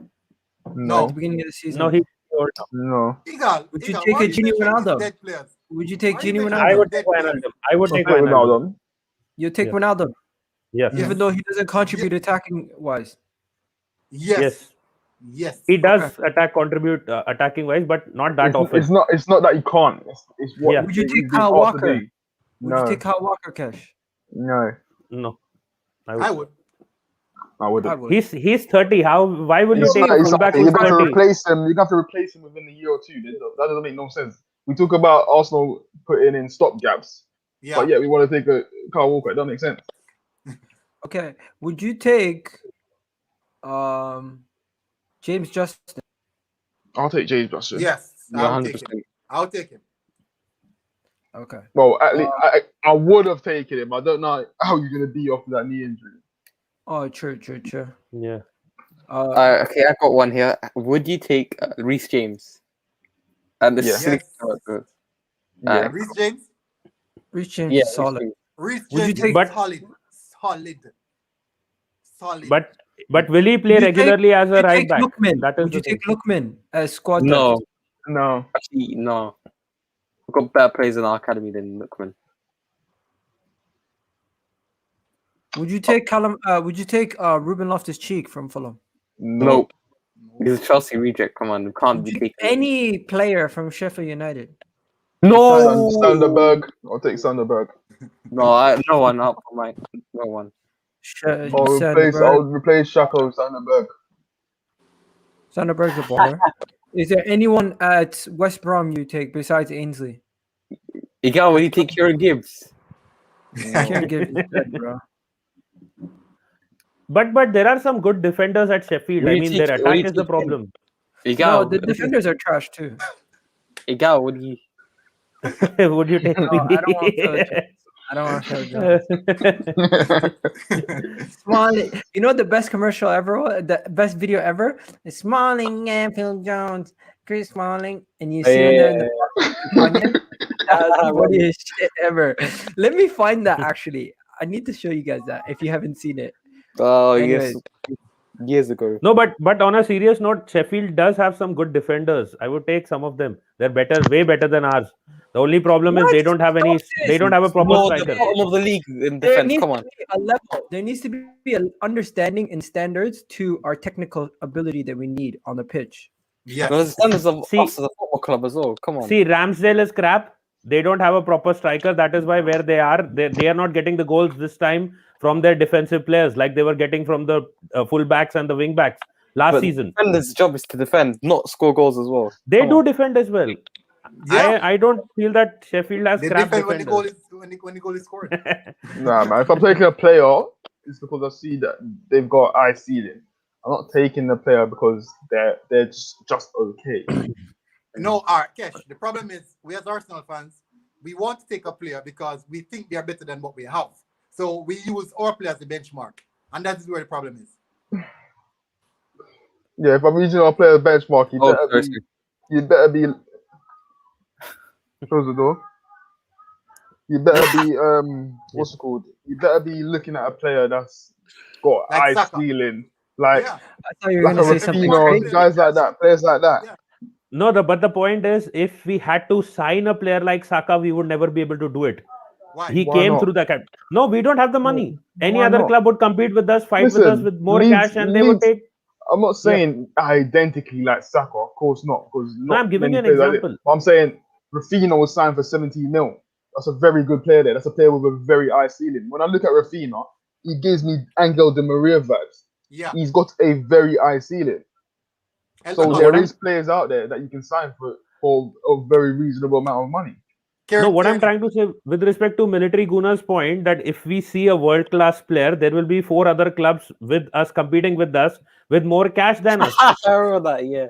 Chris morning, Not necessarily, because it's up to you to identify them. Leeds identified Rafinha. Joe Jones, Chris morning. Like Kesh, like how we identified Kieran Tierney. Exactly. But obviously, there's only going to be a couple at that price. Yeah. I'm saying that's obvious to the English teams. But I'm saying out there in Europe, there's players of such high magnitude that you can find if you get your scouting right. Who knew that Martinelli would be this good? Like even if remember people were mad that we went out and got Tade and Martinelli and Pepe. Look at what's his name? Ryan Grabenach, or whatever his name is, at Ajax. You can easily go and get him for 40 mil. Easily. No, the thing that I'm saying is, see, if we are getting a youngster and he turns out to be great, that is a different thing. I am saying that, as you guys were saying, that we are looking at defenders who are better than us.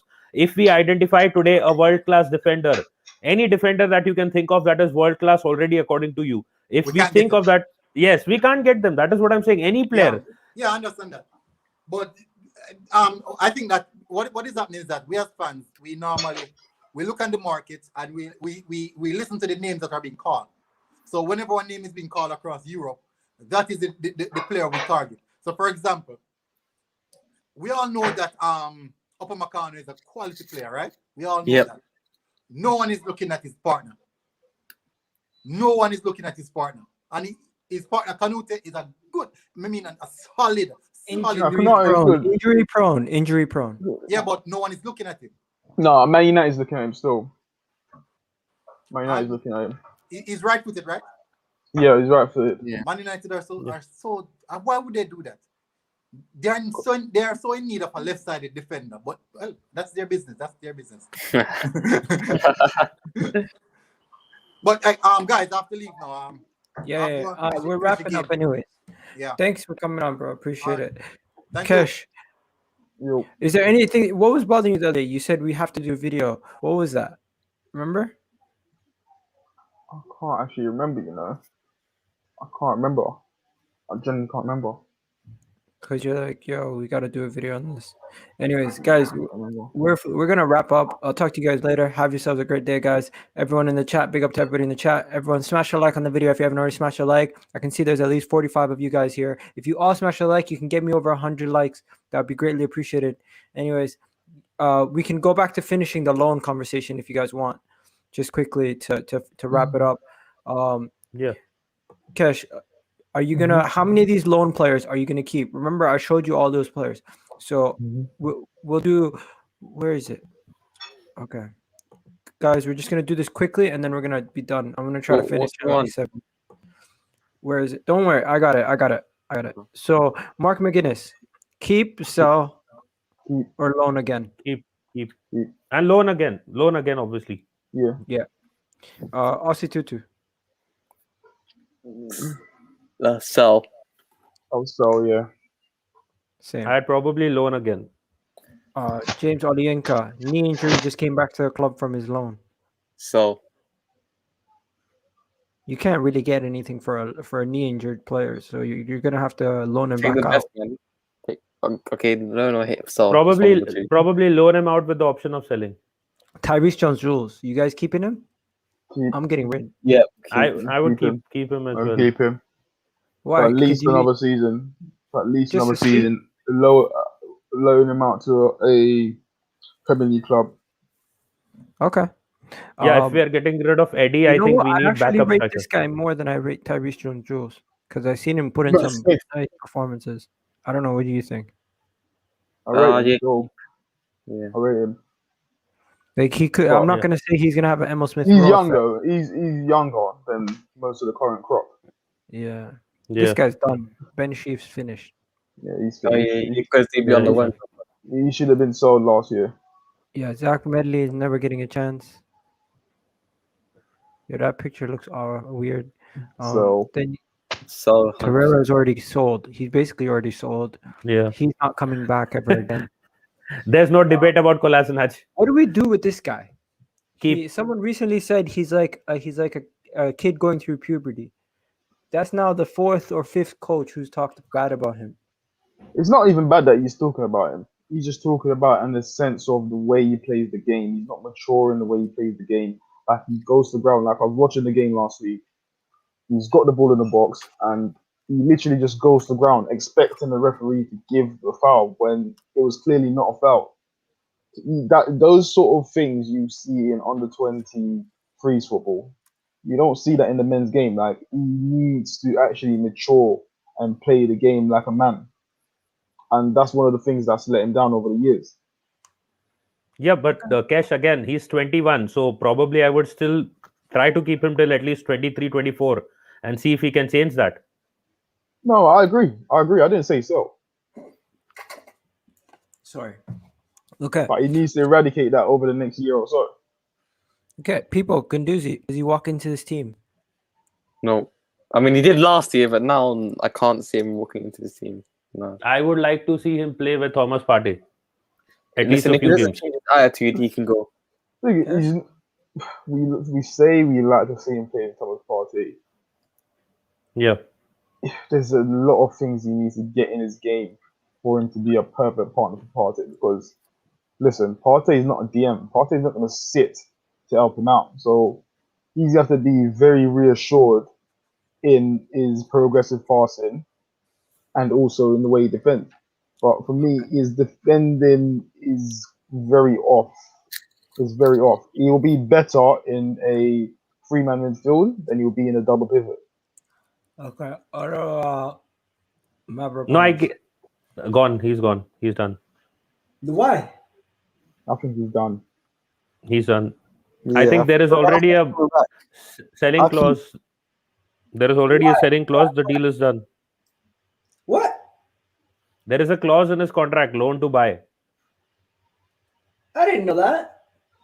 He's injury prone anyway. Bruv, when the player's so injury prone, you just move on, man. Move on.